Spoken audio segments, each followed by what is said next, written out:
Hello guys, this is your friend Uzumkai Universe 2.0 and we are back with a new fanfic. Which is what Naruto got Harem with Anko, Hinata and Fem Kyuubi Part 1. And if you enjoy this fanfic, then please press the like button and subscribe to my channel for more fanfic like this. And now let's start the fanfic Konohagakure no Sato, October 10th.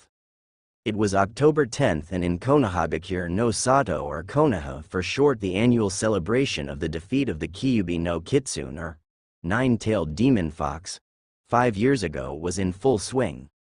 However, one person in particular was not celebrating, no, quite the opposite. In fact, his was running for his life. This person was none other than 5-year-old Naruto Uzumaki Namikaze, son of the Yondaime Hokage Minato Namikaze and his wife Kushina Uzumaki Namikaze and the Jinchuriki of the Kyuubi. Not that he knew any of that. Now you are probably wondering, how does he contain the Kyuubi when it was killed 5 years ago? Well, the Kyuubi is what is known as a biju, which are near infinite amounts of chakra and yuki given form, which makes it impossible to kill them, so they can only be sealed. However, due to the Kyuubi being the strongest of the biju, it can only be sealed in a newborn baby, and Naruto was the only baby born on October 10th when the Kyuubi attacked, so the Yondaime Hokage Minato Namikaze was forced to seal the Kyuubi into Naruto, which resulted in the death of not only himself but also Kushina, leaving Naruto an orphan. The Sandaime Hokage Hiruzen Sarutobi was forced to retake the position of Hokage and tried to keep Naruto safe by keeping his status as the container of the Kyuubi a secret, but the civilian council found out and spread the word. In response, Hiruzen created a law that prevented the adults from telling the younger generation, so Naruto could at least have a chance at making friends. However, that didn't stop some of the more violent people from sometimes hunting the boy down to try and kill the demon. Which leads us to where we are now. Naruto was running from another mob of people trying to kill him when he ran into a dead end. "This way he went in here," yelled one of the people of the mob chasing Naruto. "Shit, they're getting closer and I'm trapped," thought Naruto frantically when he suddenly hears a voice, "Hold on, kid." Suddenly everything goes black. Mindscape drip, drip, drip. Ah, what the hell? Naruto opens his eyes to see himself in what looks like a sewer. Great, the villagers must have caught me and threw me in the sewer again. Well, might as well get up and get out of here. Naruto begins to get up when he hears a voice from behind him. "Come this way, kid, it's time for us to meet." Naruto turns around to see a large gate with a piece of paper on it that reads seal and walks towards it when he notices a huge fox with 9 tails behind it. "Kyuubi!" he screams and falls back. "Yes, kid, I am the Kyuubi no Kitsune and we are in your mindscape now. You are probably wondering why you are here and how I am here." At this, Naruto just nods. "Well, kid, the story begins back when the first Hokage Hashirama Senju fought Madara Uchiha at the Valley of the End. Madara somehow managed to summon me from my den and then used that damned hack's eyes of his, the Sharingan, to control me to fight for him. However, Hashirama's wife, Mito Uzumaki, was able to use her mastery of seals to seal me within herself. After the battle was over and both Madara and Hashirama were dead, Mito returned to the village and lived her life, and over time me and her would sometimes talk to each other in her mindscape. However, time passed and Mito grew older to the point where she was nearing end, and we began to talk about what would happen when she died. We had discovered that when she dies I would be free again, and upon realizing this we decided that if I was free somebody might control me again someday and cause more destruction, so we decided that I would be transferred into someone else before Mito died. This led to Mito choosing a young girl named Kushina Uzumaki to become my next container. "She was your mother, kid." At this, Naruto's eyes widened and small tears formed at the corners of them. "Yes, your mother was my container before you, kid. Over time she would come into her mindscape and we would talk about various things like her life, the status of the world outside the seal and other things. And we grew close to the point where we saw each other as sisters." Naruto begins to open his mouth to ask a question, but Kyuubi cuts him off. "Yes, kid, I am a girl. One day she told me about how she fell in love with a young man by the name of Minato Namikaze and how they got married. She even brought him into her mindscape sometimes to talk to me. At first I didn't like him, but after talking with him grew to like him and see him as a little brother. One day they both came in and told me that Kushina was pregnant. At this Naruto suddenly interrupts. But wait, if Kushina was my mother, then that would mean that Minato Namikaze is my father, but he was the Yondaime Hokage. Yes kid, Minato Namikaze is your father. Now please don't interrupt again. Now after telling me that Kushina was pregnant, we started celebrating. When we were done, I told you parents that I would like to give you a gift. Of course they asked why I would do this, and I simply said that they were the closest thing I have ever had to a family, and any child of theirs I would also consider family. They asked what the gift was, and I told them of a bloodline that I had created using the remains of creatures that I came across when I was young.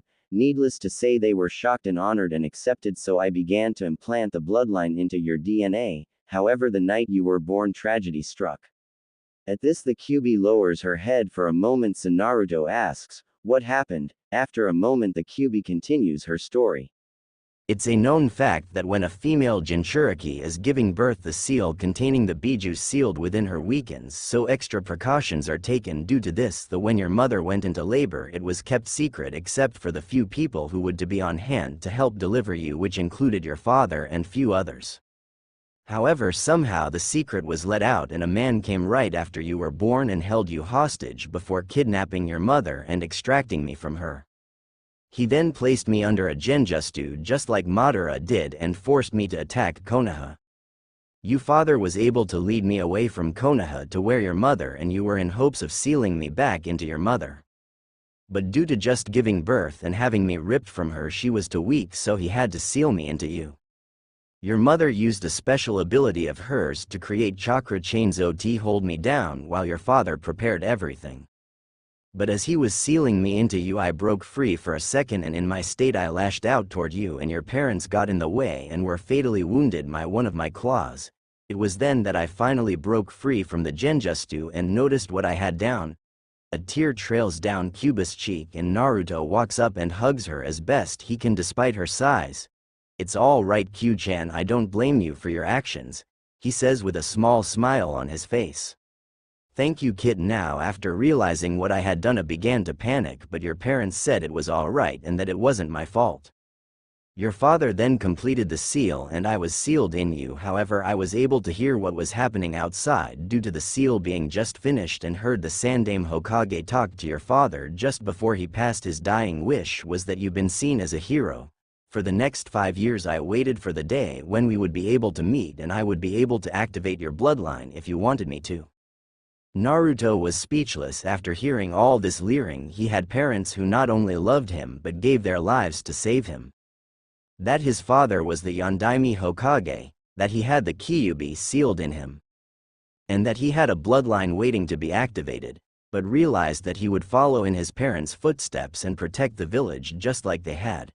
With determination in his eyes, he then spoke, "Kyuubi, please activate my bloodline. My parents gave their lives to not only protect me but also the village, so I will follow in their footsteps. I will use this gift from you to protect those who are precious to me like my parents did before me, and that includes you."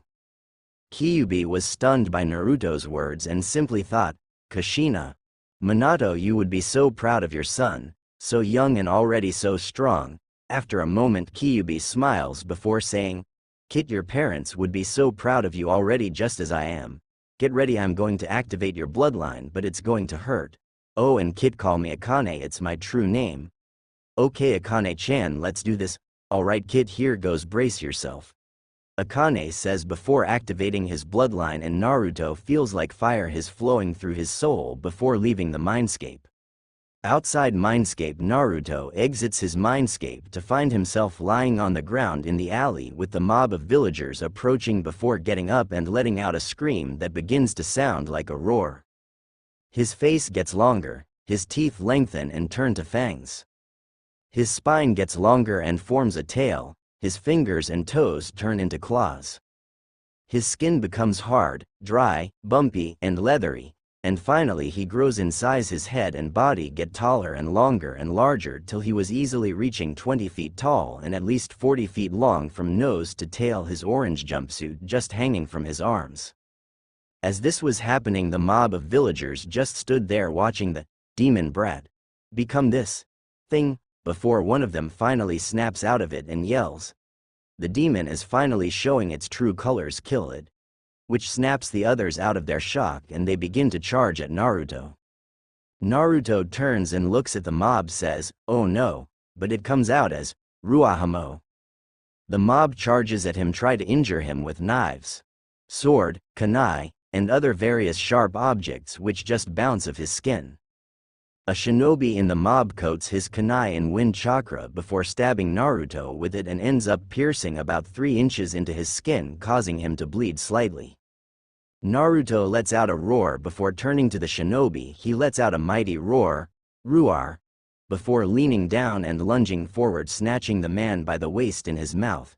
The man screams before Naruto chomps down, biting the man in half with a loud crunch. The mon's legs and upper torso fall to the ground with a wet plop, and the rest of the mob screams before trying to run.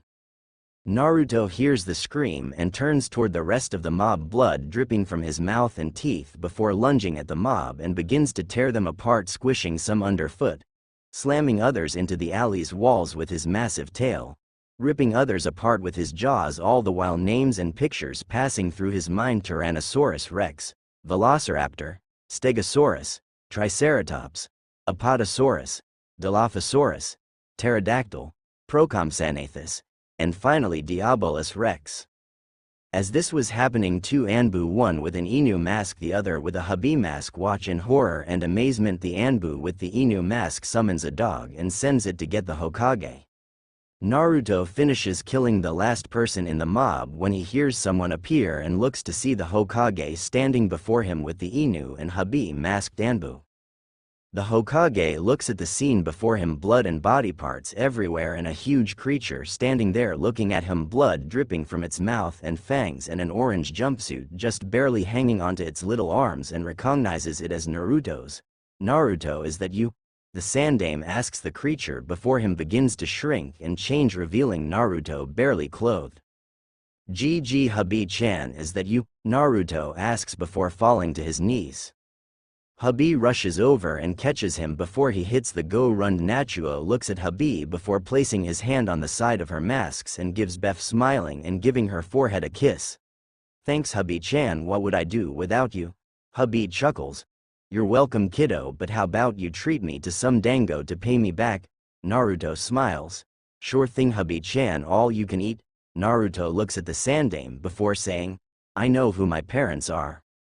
About my tenant and unlocked my bloodline, but we are going to need to go to your office to talk about it more. Habi-chan and Inu-san must be there with us."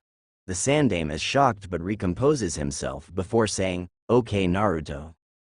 Habi, Inu, come with along." He then snaps his fingers and a Anbu with a weasel mask appears. "Yes Hokage-sama." The Sandame looks at Weasel before saying, "I need you to clean the alley up, make sure there is nothing left of body's blood, and do not tell anyone what you have seen here tonight, is that understood?"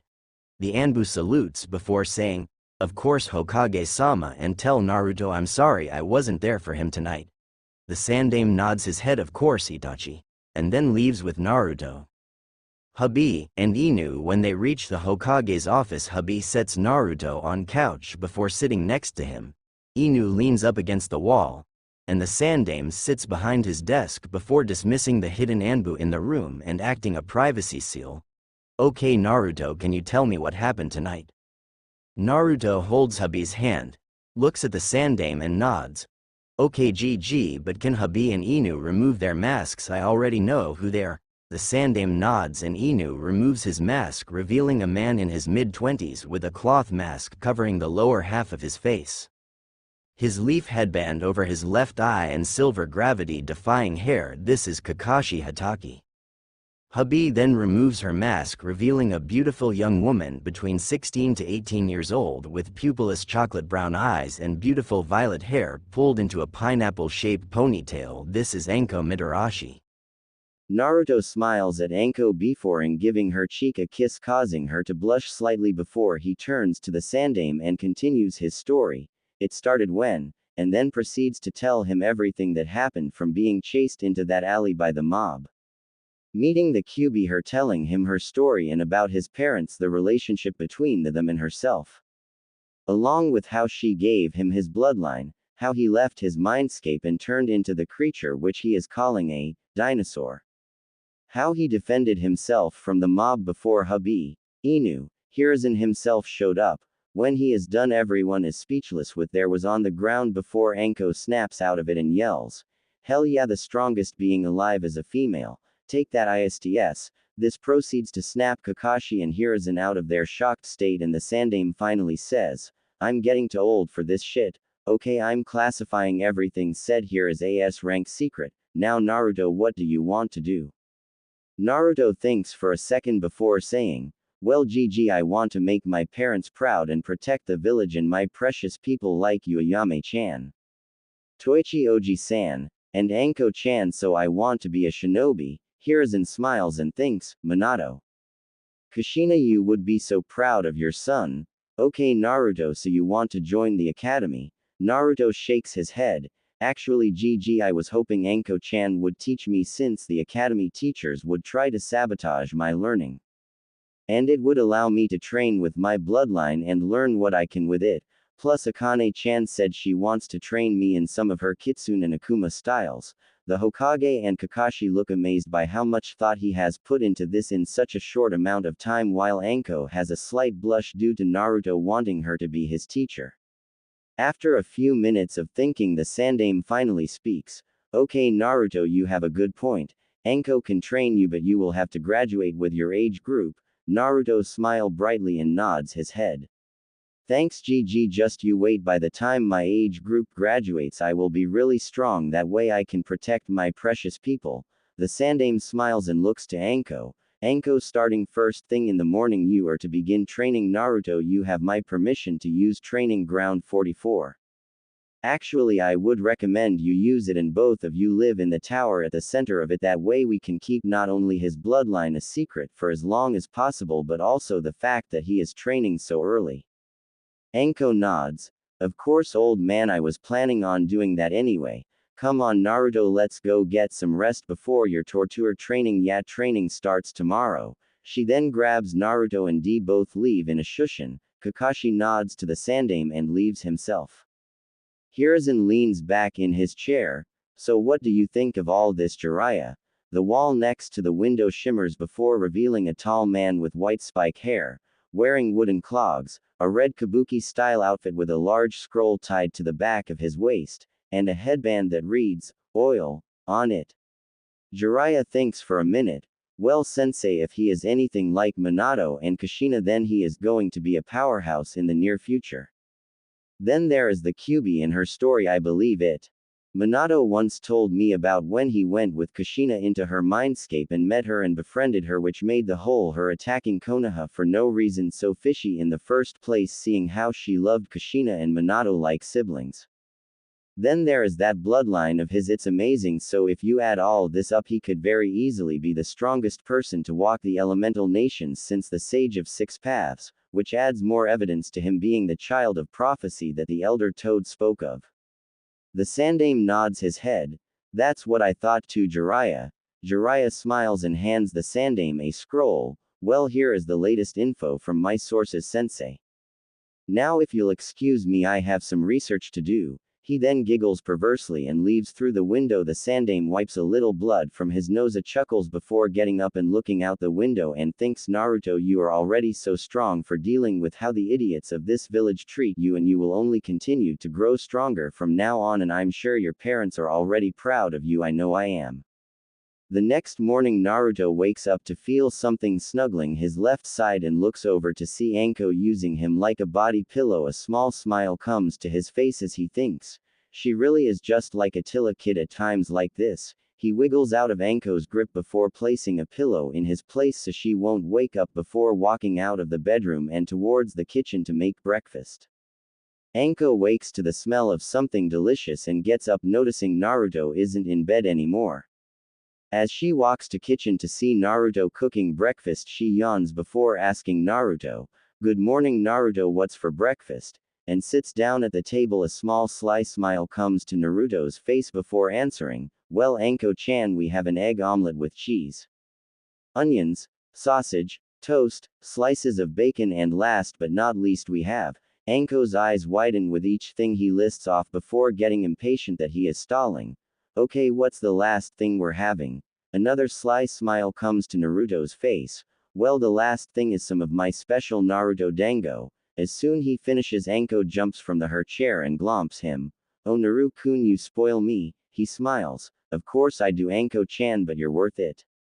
Now let's eat before starting my training. Anko nods and they eat breakfast. After finishing breakfast, both of them showering and getting dressed, they leave the tower to start training. Anko turns to Naruto. Okay Naruto, let's start by unlocking U chakra. Naruto nods and forms the Ram seal and concentrating. After a minute or so, a massive burst of chakra erupts around him, nearly knocking Anko off her feet before dying down. Anko stands there with her jaw on the ground thinking, holy shit, that was more chakra than my entire reserves, and he is only 5 years old. After recovering from her shocked state, Anko looks at Naruto and smiles. Well Naruto-kun, you certainly full of surprises, cause you just released more chakra than I have in my entire reserves. Now that you have unlocked your chakra, the torture training can finally begin. She then smiles sadistically. Get ready Naruto, cause the fun is about to start. Naruto merely gulps before thinking, well, I did ask for this, so who am I to complain? He nods before saying, I'm ready Anko-sensei, let's start. And so began Naruto's 8 years of torture training. 1 month later, Naruto had been training with Anko for a month, learning various things including taijutsu, ninjutsu, kenjutsu, shurikenjutsu, tactics, stealth, and traps. Akane-chan had been teaching him her kitsune and akuma styles in his mindscape at night, along with how to use his bloodline, which he had named Saurian Soul. And one night, while doing some late-night training in his bloodline, he noticed something that set for a series of events that would change the lives of more people than he knew. Naruto was training in the newest form of his bloodline that he had unlocked. It was medium-sized at about 6 to 8 feet tall and about 12 feet long. Its body was lean while at the same time muscular. His teeth were medium-sized backwards facing like snake fangs and razor-sharp. His arms were medium length and had 3 claws for fingers, but the most intimidating feature of the form was the 2 6-inch long claws on his feet, one on each foot. From what he remembered when the images and names passed through his mind a month earlier, this dinosaur was called a velociraptor, liked to hunt in packs, and was incredibly smart. Naruto was running through the forest of death in his velociraptor form, getting used to its speed, evasiveness, and enhanced senses, hunting a boar so that he could make Anko something special for dinner due to it being the 1-month anniversary of when they started training. When he smelled something strange coming from the direction of the Hyuga compound, it smelled of fear, and considering it was heading away from the compound, he figured it something was wrong and headed out to see what was happening. 5 minutes earlier, a tall man dressed in all black with Kumogakure headband was running from the Hyuga compound with a large sack over his shoulder. In said sack was 5-year-old Hinata Hyuga, firstborn daughter of clan head Hiyashi Hyuga. She had been sleeping when a man came into her room and kidnapped her and was now taking her who knows where to do who knows what to her, and she was terrified, praying that anyone would come save her. The man smirked, thinking how easy it had been to kidnap the young Hyuga heiress so that Kumo would finally get the Byakugan bloodline. He had been given a mission by the village's council to pose as the ambassador of the village and go to Konoha to talk about establishing a peace treaty as cover to sneak and kidnap the young Hyuga heiress. He had already kidnapped the young girl and was on his way to Kumo when he noticed something up ahead. It looked like some kind of large bipedal lizard-like thing that had 3 claws on each hand, and on each foot was a long menacing-looking claw in addition to the others. It just stood there looking at him. Naruto had made it back to village fairly quickly and noticed a tall man in black with a large sack over his shoulder that was the source of the fear he smelled earlier. And instantly realized that someone was being kidnapped by this man, so he quickly thought of a plan and put it into action. He created 2 shadow clones, glad that Anko had taught him the jutsu, and due to him using it so much had mastered it, making him able to do it without having to use hand seals. He mentally commanded the 2 velociraptor clones of himself to take up a pincer formation around the man, After they left, he stood out in the open and looked at the man. The man looked at the creature before him for a minute before deciding enough was enough. I don't know what you are, but you best get out of here before I kill. The creature just tilted its head to the side. The man set the sack down and took out a kunai. Fine, have it your way, don't say I didn't warn you, and charged at the creature. As he made it to the halfway point between them, he thought, stupid creature doesn't stand a chance. Should have just left. Better finish this quick before anyone shows up. All these thoughts were running through his head as he got closer and closer. He never noticed the two shadows come out on either side of him. He never noticed them get closer to him. He never noticed one jump into the air with its feet forward. He never noticed the other slash his abdomen. He never noticed the one in the air descend upon him and tear into his flesh. He never noticed the look in the eyes of the one in front of him that said, "Gotcha." He never noticed any of these things, until it was too late. He felt his abdomen get sliced open. He felt the large claws of the one in the air slice into his back and pin him to the ground. He felt the teeth of the one his back grip the back of his neck. He felt fear as the pressure increased. He felt his neck start to twist as the creature turned its head sharply. Then he felt no more as his neck snapped, severing his spine from his brain, killing him. Naruto looked at the man before him, dead from his clone, snapping his neck before dismissing his clones, tilting his head towards the sky and letting out a roar, that coughing like one that velociraptors do in the movies, before changing back to his normal form and walking over to the sack and opening it. Hinata was terrified. The man had set her down, and then she heard him saying something, and then everything was quiet. She heard footsteps walking toward her before opening the bag. She expected to see the scary man that had put her in the bag, not a boy that had sun-blonde hair, the most beautiful blue eyes she had ever seen, 3 whisker-like marks on each cheek, smiling at her as he helped her out of the bag. Naruto helped the girl out of the bag. As he took in her appearance, she had midnight blue hair cut into a Harem style. Her eyes were a beautiful white with hints of lavender and had no pupils. She had on lavender pajamas. He smiled at her.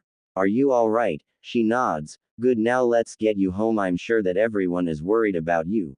He grabs her hand, not noticing the blush on her face. My name is Naruto Uzumaki, by the way. What's yours? She blushes a little more before answering. Hinata Hyuga. He smiles. Nice to meet you, Hinata-chan.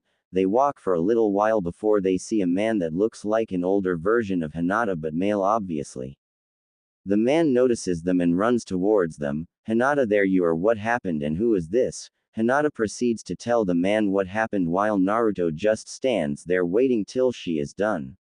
After Hinata finishes telling the man what happened, he turns towards Naruto.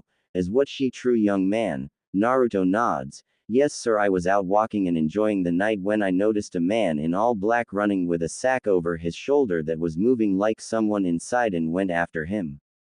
I then confronted said man and let Hinata-chan out of the bag before walking her back home, in which you saw us. The man in front of him looks skeptical, so he continues. If you are having a hard time believing me, you can have someone go check the way we came from. They will find the man on the ground in the middle of the street. Meanwhile, you and I can go with you to see the Hokage, where things will be explained further. The man thinks for a second before nodding. Naruto notices 2 more men appear next to him. One looks just like the man in front of him. The man turns toward the man that looks like him. Hazashi, go check up the road to see if there is a man lying in the center of the street, and if so, bring him to Inoichi at the INT. Hazashi nods and leaves. He then turns toward the other man. Go take Hinata home and inform Hitomi what happened. The other man nods before leaving with Hinata. The man then turns toward Naruto. Come along, Naruto, let's go talk to the Hokage. Naruto's eyes widen. You know who I am? The man chuckles. Of course, I doubt there is anyone in the village that doesn't know who you are. And I must say that prank you played on the civilian council was very funny. Naruto smiles and rubs the back of his head. Thanks, they had it coming. The man smiles. That they did, Naruto, that they did. Naruto and the man reach the Hokage's office and enter. To see the Sandaime doing paperwork before looking up.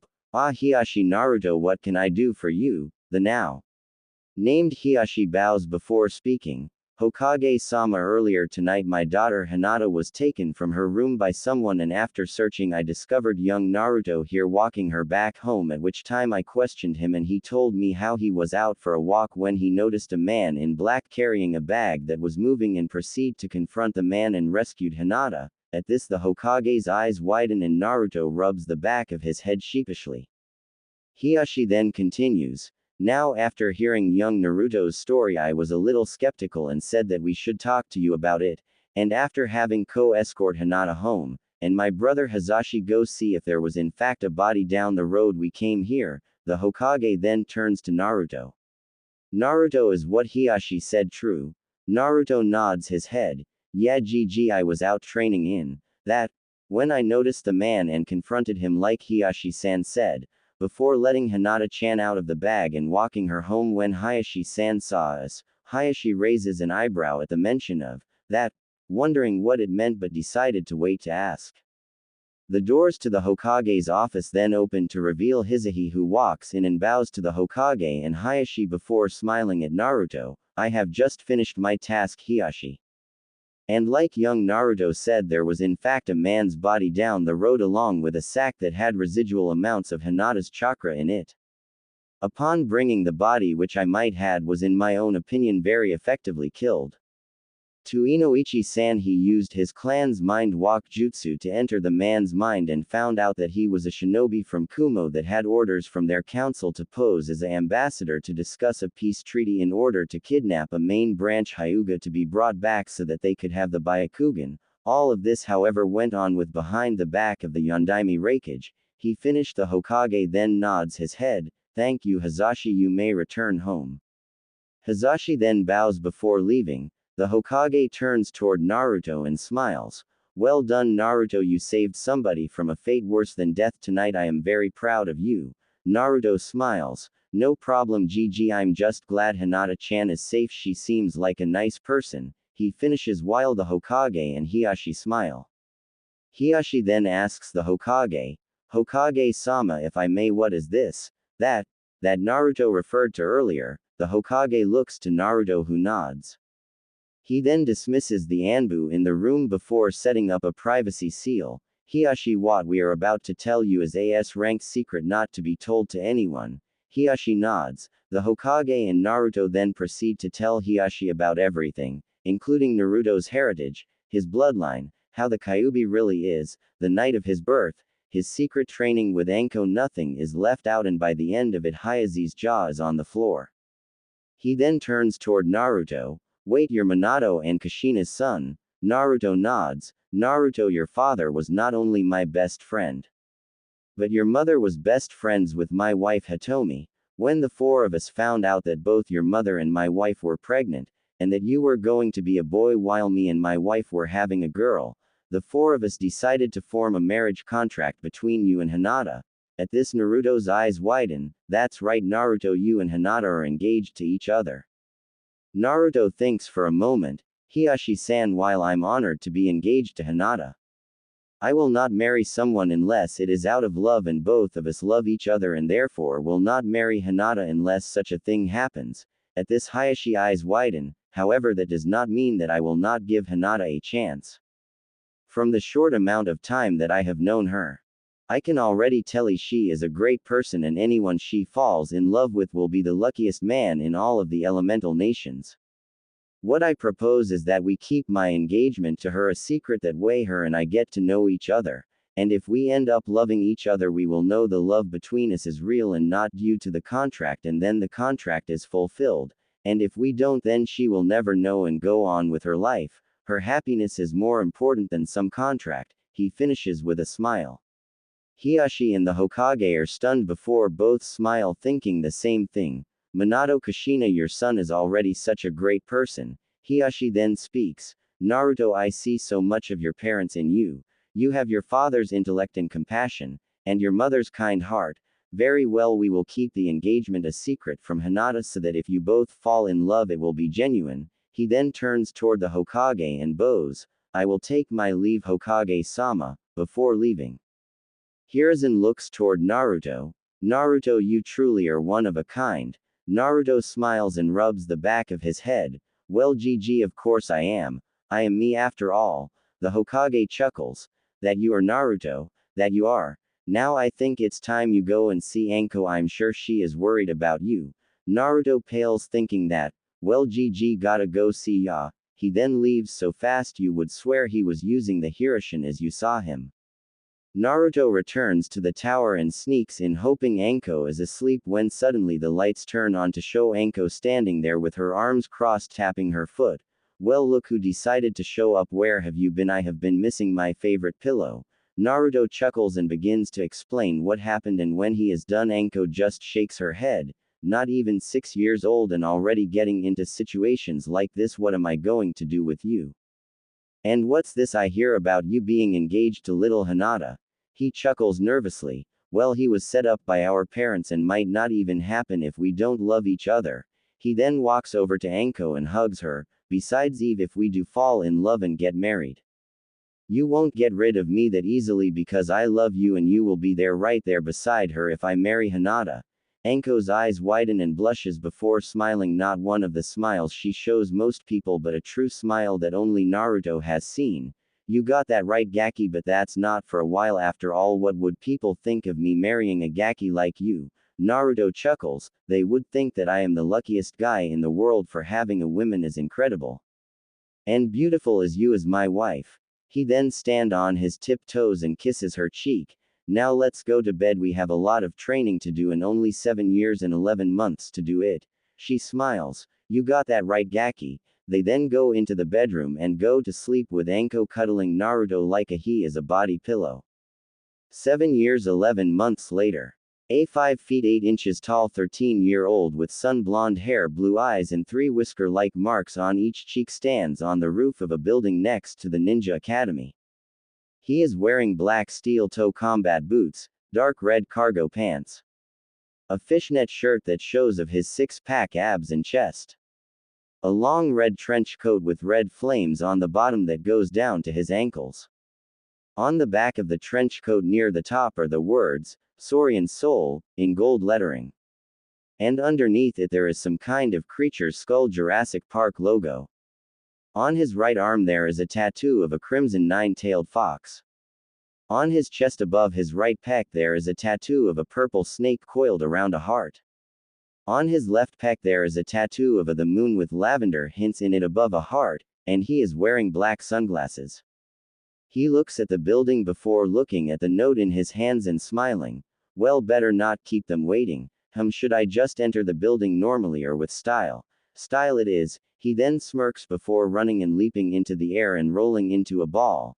Naruto Uzumaki was about to make himself known, and things would never be the same for those around him. Those poor bastards, hee, not really. Evil smile. Iruka Yumino was many things: a man in his mid-late 20s, a shinobi of Konoha, a teacher of the next generation of Konoha's shinobi, and finally an orphan from the Kyuubi attack 13 years ago. However, as he walked into his classroom with his assistant teacher Mizuki, he couldn't help but feel like something was going to happen today that would not only be hilarious but also make a fool of him, but he pushed it aside for the moment and looked upon his class. First there was Sasuke Uchiha. He had brown hair that looked like a duck's, onyx eyes, and had a look on his face that would make you think somebody stuck a 10 featuring pole up his and killed his puppy. He wore a dark blue shirt with the Uchiha fan on the back, white shorts and black sandals. He sat at his seat with an air that said, I'm the best thing since sliced bread, bow before me, Delswianal much. Asterisk. Next there was Choji Akamaiki Tub, big-boned boy munching on a bag of chips. He had on a gray shirt, tan shorts, and a pair of sandals. Next to him sat his best friend Shikamaru Nara. Shikamaru Nara is one of the smartest people in the village like the rest of his clan, but he was also one of the laziest, also like the rest of his clan, the males anyway. The females, however, were energetic and would often be seen whacking their husbands, boyfriends, or brothers over the head with frying pans they seemed to pull out of thin hair. He had brown hair pulled into a pineapple ponytail. He wore a brown shirt and black pants with gray sandals. He had his head down on his desk and was currently sleeping. Next was Shino Aburame. He has black hair and wore a long closed trench coat that covered his entire body up to his nose and wore black sunglasses that hid his eyes. Next to him sat Kiba Inuzuka. Kiba Inuzuka is a loud, brash, perverted boy who wore a gray jacket with the hood over his head, brown shorts, and sandals. Like the rest of his clan, he had two fang tattoos on his cheeks, and his nin dog companion Akamaru, a little puppy with white fur, sat on his head. Next was Ino Yamanaka. He has long blonde hair pulled into a ponytail, and wore a purple top and shorts. She, like the majority of the females in the class, was a fangirl chasing after Sasuke. Sitting next to her was the class banshee, Sakura Haruno. She wore a red dress with blue sandals. She had pink hair and green eyes, and also, like the majority of the girls in the class, Shita was a fangirl chasing Sasuke. Next there was Hinata Hyuga. She had changed a lot in the last 7 years. She had grown to be around 5 feet 3 inches. Her hair had grown and no reaches mid-back. She wears a baggy beige jacket that hides her mid-C cup S and long blue pants. The rest of the kids in the class were just no-name civilians that Iruka really didn't bother remembering the names of, cause they probably wouldn't appear again after this chapter. Where did that come from? He thought before shaking his head. He then clears his throat, trying to get the class's attention. No effect, so he tries a few more times before a tick mark appears on his forehead. Okay, shut up and pay attention, he yells instantly. The class does so, causing him to smile. Okay, now today is the day of the graduation exam that will determine if you become shinobi or not.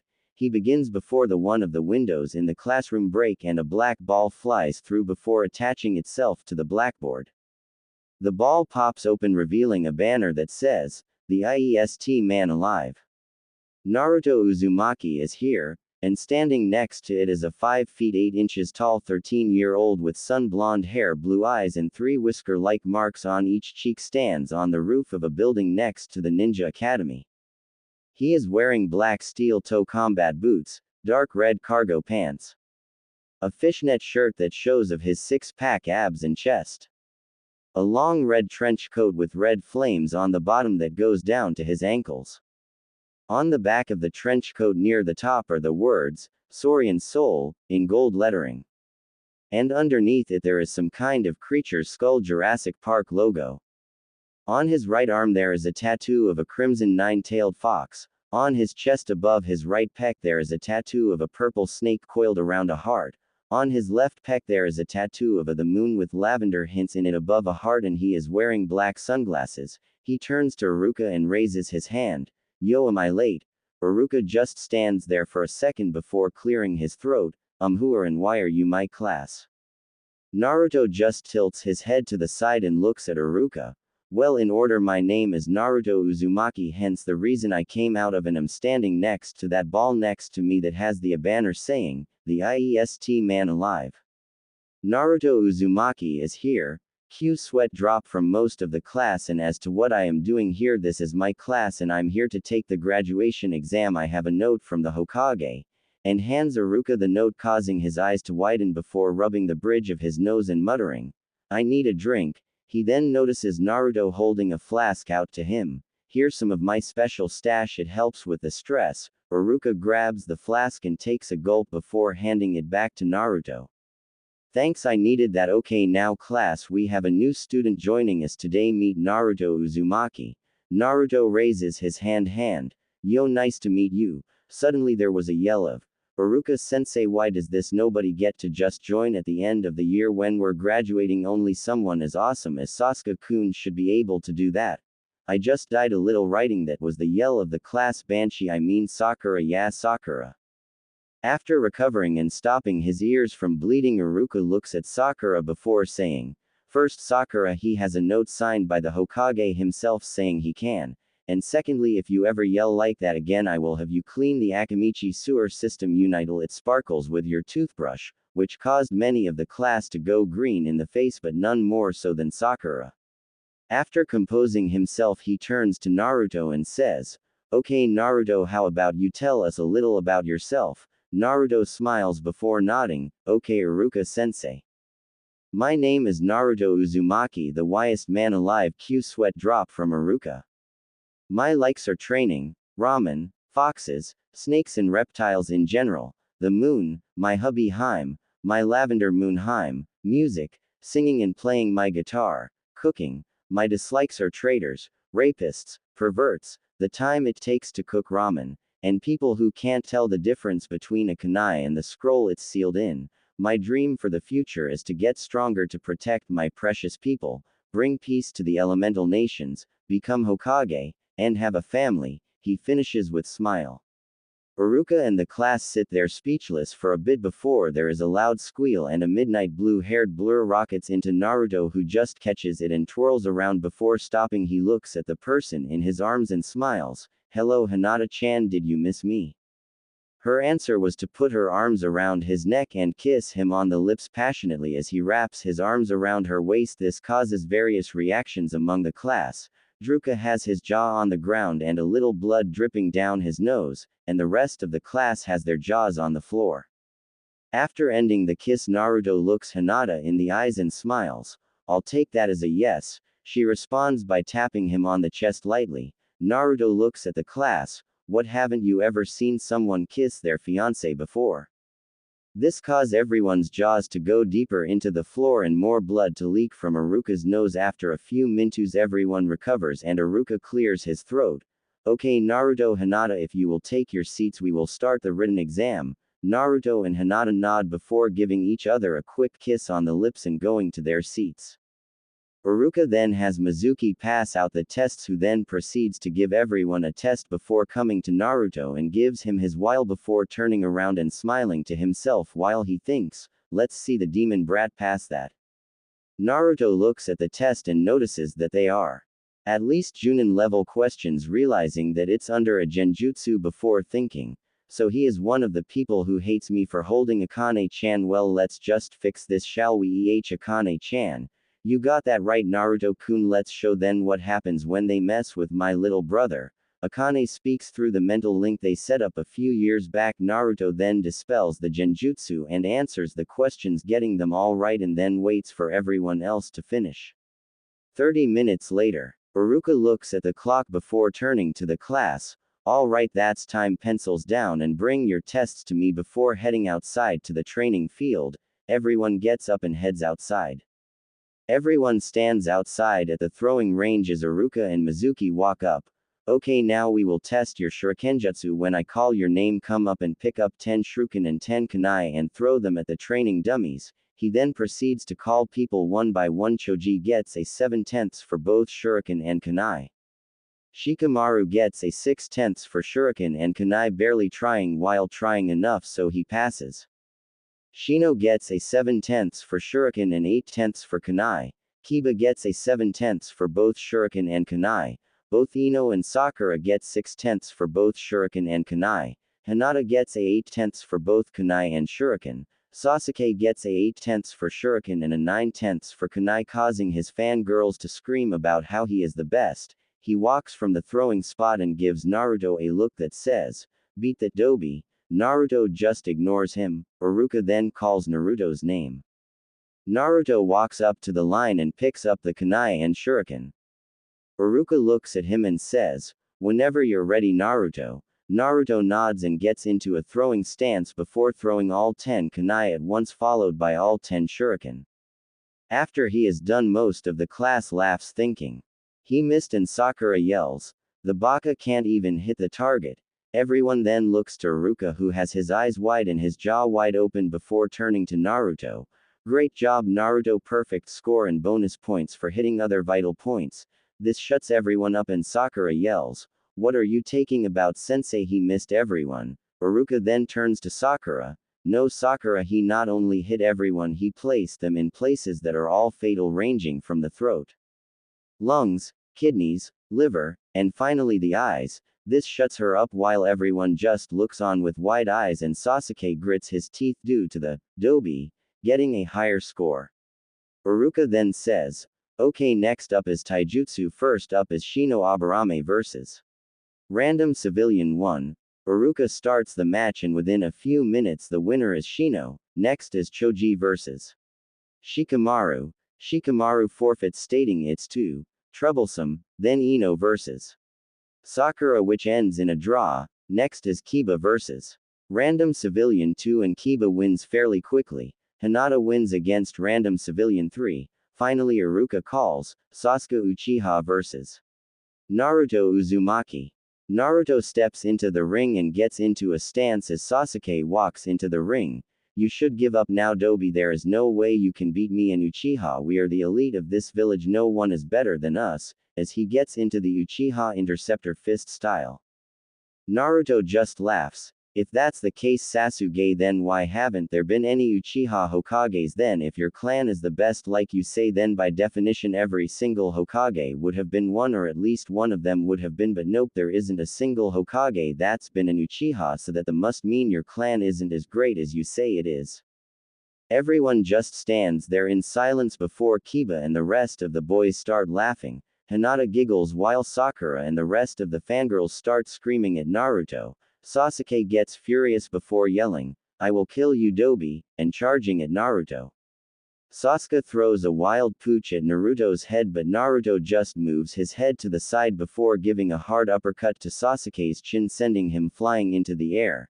Naruto then jumps into the air, delivers a devastating axe kick to Sasuke's stomach, send him crashing into the ground where he bounces off the ground. Naruto then lands beside him before delivering a spin kick which sends him flying out of the ring into a tree. Everyone stands there in silence watching what can only be described as a slaughter before Sasuke goes flying out of the ring and hits a tree. Iruka recovers from his shock before saying, "Winner Naruto Uzumaki." Naruto turns around to leave the ring as Sasuke starts to get up. Sasuke, who's furious, starts going through hand seals. Iruka notices this and tries to rush to stop him, but is too late as Sasuke stops and takes a deep breath before yelling fire style. Grand Fireball Jutsu. A medium-size fire blows out of his mouth and heads toward Naruto, who turns around just in time to see the fireball hit him. Everyone watches in horror as they see the fireball hit Naruto, and Sakura yells, "Yeah, that's what you get for not letting Sasuke-kun win, like you should have, Baka, now you're dead," and laughs. Everyone turns to look at her with a "WTF" expression on their face right before Hinata hits her with a Juken strike, knocking her out. Sasuke begins laughing manically. "That's what you get, Dobi, when you go against an elite like myself." He then suddenly feels something cold and metal on his throat and turns to see Naruto next to him, completely unharmed, holding a kunai to his throat with a murderous look in his eyes.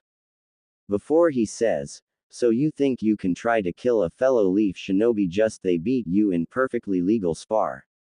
You do know that what you just did counts as treason, right, Tem? Which means I am well within my rights to simply end you life right here, you pathetic sack of shit.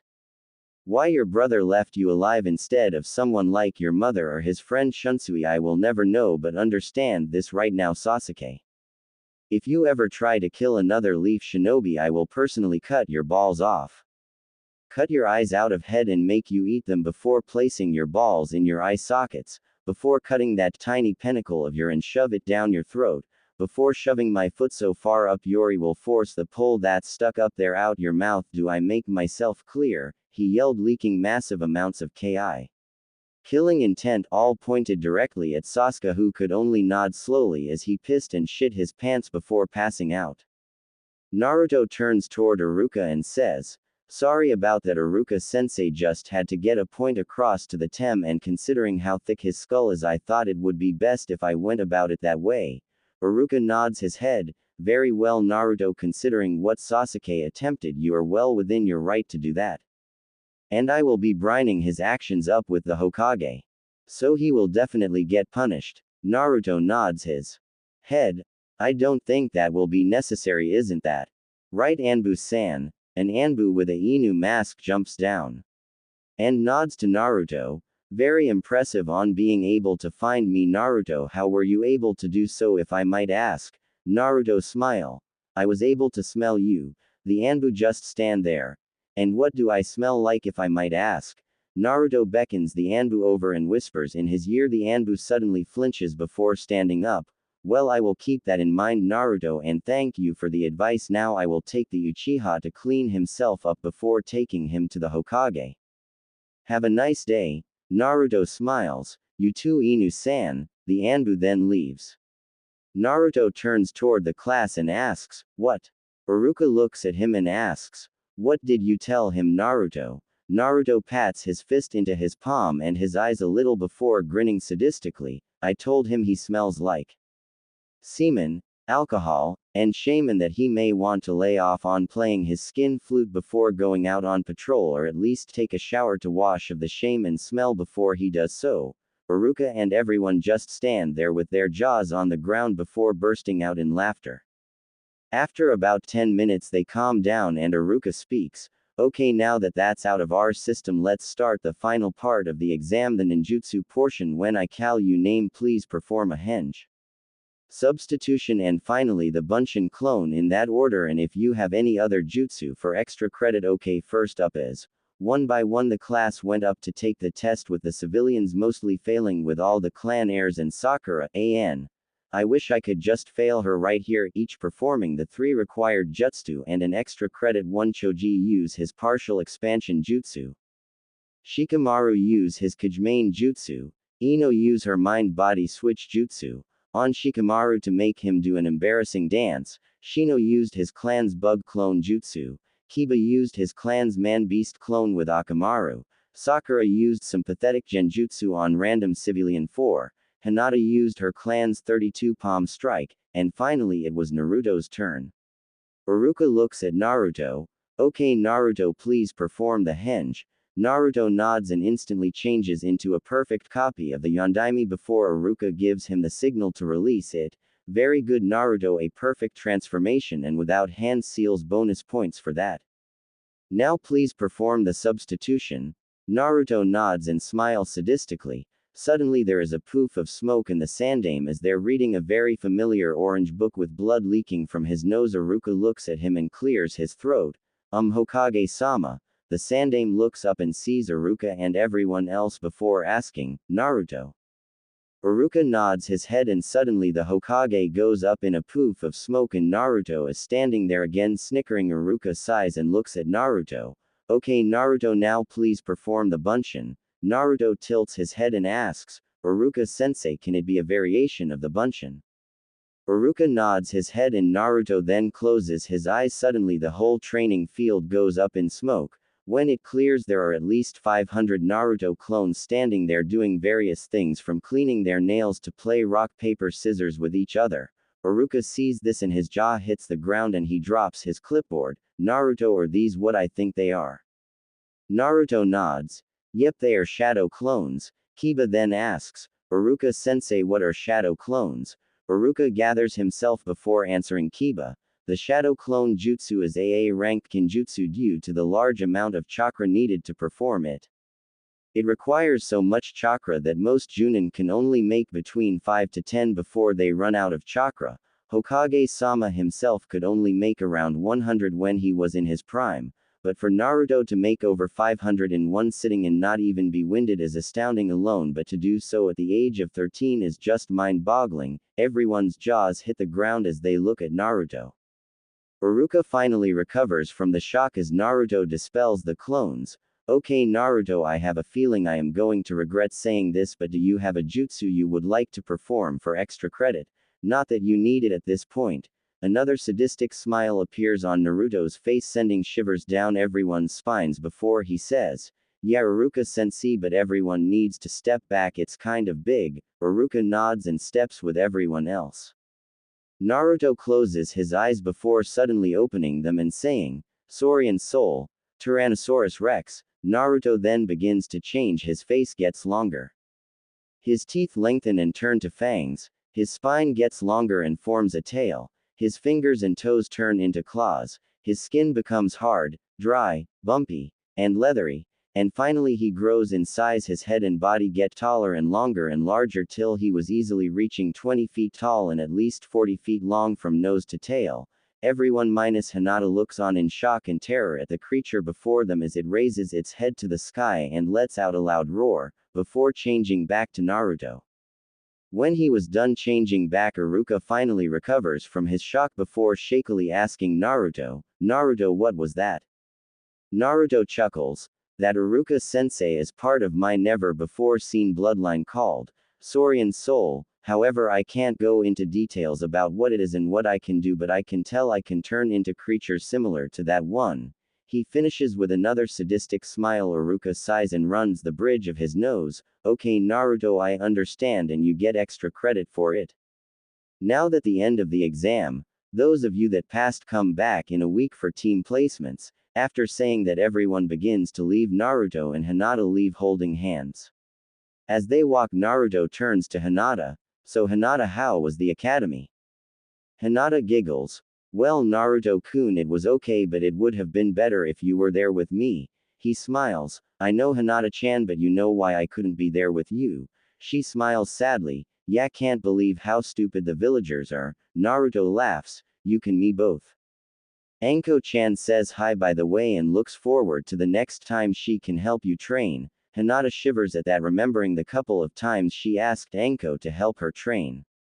After meeting Anko, the two started to talk about various things like girl stuff, the future, and of course Naruto, and after some time they decided that they would share Naruto because due to how his early childhood had been, they believed he should get as much love as possible, and if that means they share him, then all the better. They also decided that if any other girls were to come into his life, then as long as they truly loved him, then they were welcome to share him with them. Hinata smiles while remembering that. They continue to walk and it begins to get darker, so Naruto decided to walk Hinata home. As they near the Hyuga compound, Naruto remembers something. Hey Hinata-chan, do you still have that little gift Anko-chan gave you when you two decided to share me? Hinata blushes atomic red before quietly answering. Yes Naruto-kun, I still have it, and that was the most embarrassing thing I have ever done in my life. Naruto chuckles, remembering that when Anko and Hinata decided to share Naruto, Anko decided they should celebrate, which led to Anko getting a orange nine-tailed fox tattooed on her cheek, Hinata getting one on her inner thigh, and Naruto getting the tattoos that are on his chest and arm. As they reach the Hyuga compound, Naruto gives Hinata a quick kiss on the lips and bids her goodnight as she goes in and he leaves. After walking a little, he notices Mizuki running with a big scroll tied to his back with Iruka-sensei chasing him. Sensing something off, he creates a clone to go and inform the Hokage while he chases after him. Mizuki was thrilled. He couldn't believe how easy it had been to steal the forbidden scroll. Now all he had to do was deliver it his master Orochimaru, and he would not only be rich but also powerful. As he was jumping through the trees, he noticed he was being followed and stopped for a second to find both Iruka and Naruto in front of him and says, well, look what we have here. Iruka and the demon brat himself. Just when I thought this couldn't get any better, now I can kill the demon brat before I bring this scroll to Orochimaru-sama. Naruto just chuckles. So you think you can kill us and get away with the forbidden scroll? Man, I could tell you were stupid Mizuki-tem, but this is beyond stupid. You're not going anywhere. Mizuki just laughs. You stop me, you've got to be kidding me. Before I kill you, do you want to know why you're hated? Naruto. Iruka's eyes widen. No Mizuki, it's forbidden. But Mizuki ignores him and throws a bunch of kunai and shuriken at him, which surprises him, allowing them to hit him.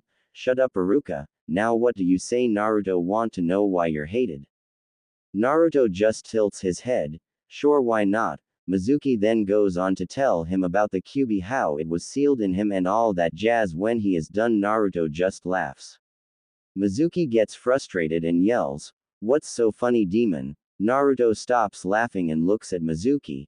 I have known about the Kyuubi since I was 5 years old, shocking Mizuki and Iruka before he continues. Furthermore, you said the Kyuubi was sealed in mean, which makes me the Kyuubi, but if you fill a glass with water, does the glass become the water? At this, Mizuki and Iruka's eyes widen before a small smile comes to Iruka's face. Now Mizuki, you have attempted to kill Leaf Shinobi, stolen the forbidden scroll, and revelate an S rank secret, which means that your sentence is death. Naruto finishes with a sadistic smirk on his face as he calls out, multi-shadow clone jutsu. The forest is then filled with at least 500 Narutos, all of which have the same sadistic smirk before all the clones say, Saurian Soul, Velociraptor. All the clones turn into Velociraptors and look at Mizuki, who by this point is pissing himself, at which point all 500 Velociraptor clones attack at once and all he can do is scream as he is torn to shreds. Iruka looks on as Mizuki is torn to shreds, leaving only his head and the scroll untouched, and feels like he is going to throw up. Naruto walks over to him and begins pulling out the kunai and shuriken. You alright, Iruka-sensei? Iruka nods before saying, Naruto, about what Mizuki said, but Naruto cuts him off. It's okay, Iruka-sensei, like I said, I have known since I was 5, and when GG shows UOP and we get back to his office everything will be explained. Naruto then finishes pulling out the last of the shuriken and kunai before going over and picking up the forbidden scroll in Mizuki's head just as the Hokage and some Anbu show up. The Sandaime looks at the scene before him, looking at Naruto and smiling. Good work, Naruto, mission complete. He says and winks slightly. Naruto catches on and plays along. Of course, Hokage-sama, like we thought the Mizuki was the traitor, and after confirming this, following him here where I joined Iruka-sensei in confronting him, Mizuki proceeded to break an S-rank law punishable by death, along with the attempted murder of 2-leaf shinobi, and the theft of the forbidden scroll with the intention to bring it to the traitor Orochimaru. I eliminated him and retrieved the scroll while attending to Iruka-sensei's injuries before you showed up. The Hokage nods and turns to his Anbu Inu. Take a scud to see if there are any others around that might be waiting for Mizuki, and if so, try to capture them, but if unable to take them alive, you have authorization to kill them. Inu nods and leaves with most of the Anbu, leaving only the Hokage, the Anbu named Neko, Naruto and Iruka in the clearing. The Sandaime then turns towards Neko. Neko, help Iruka up, we are heading OT my office. Neko nods and does so before the 4 of the Shushin to the Hokage's office. Once they reach the office, the Sandaime has the other Anbu leave before activating a privacy. Neko, remove you mask. Neko nods and does so, revealing a beautiful young woman in her mid-20s with violet eyes and purple hair. This is Yugo Uzuki, Anbu agent. Neko. She smiles at Naruto. It's been a while, Naruto-kun, how have you been? Naruto walks over and gives her a hug. I've been good, Yugo-ne, how are you and Hayate-ni? She smiles. We're good, Naruto-kun, now let's see what Hokage-sama has to say. Naruto nods and releases the hug before turning to the Hokage. Hiruzen smiles before turning toward Iruka. Iruka, what we are about to tell you is an S-rank secret, so it must not be told to anyone. Iruka gulps and nods the Hokage, and Naruto then proceed to tell Iruka everything about Naruto, his parents, the Kyuubi, the relationship between them, and so on. By the time they are done, Iruka's mind is blown. The Hokage then tells him he can, and he does so. Yugo then gives Naruto another hug before leaving herself. Naruto then turns towards the Hokage, who smiles at him and pulls out some money. Naruto, I am classifying this incident as an A- rank mission for you, so here is your pay. And I have to say, you haven't even been a shinobi for a day yet and already captured a traitor. I look forward to seeing your career, my boy, if this is just the start of it. Naruto smiles. Well, you know me, GG. He chuckles, then walks to the window and jumps on the windowsill. Well, see you later, GG. Anko-chan is probably waiting for me. Naruto then jumps out the window and begins running on rooftops towards the forest of death.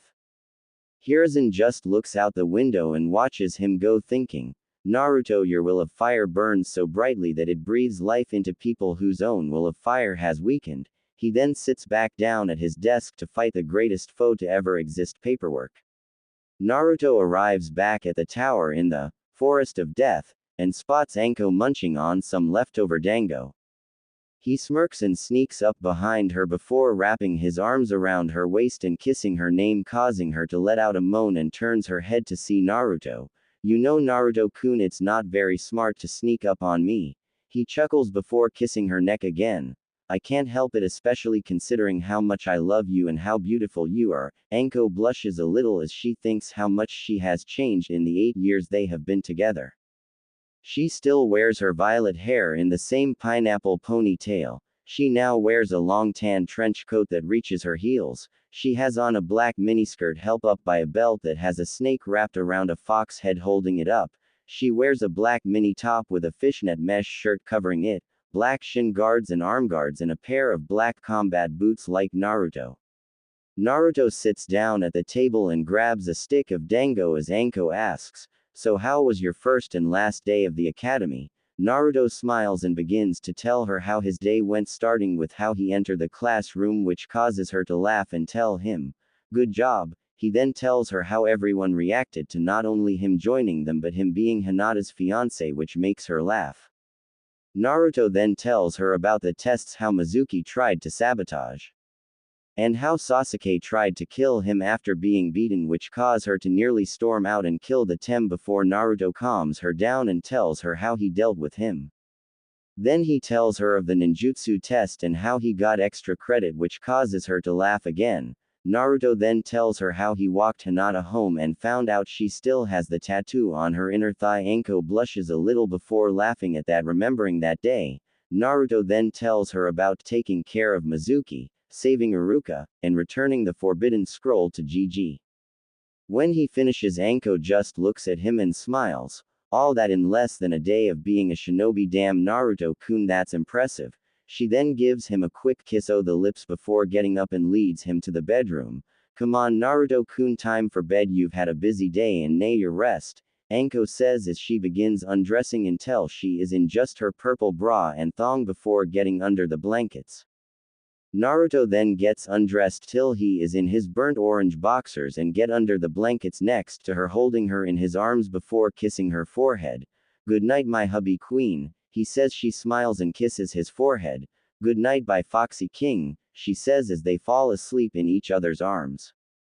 Naruto woke the next morning to find his vision blocked by something, and judging by how soft it was, he had a very good idea as to what it was. Anko's D cup s. He smiles and thinks, I don't know how you do it, Anko-chan, but why is it that every morning you somehow end up without your bra even though you were wearing it when we went to bed? He slides out from under her and places a pillow in his place before covering her back up with the blanket and going to make breakfast.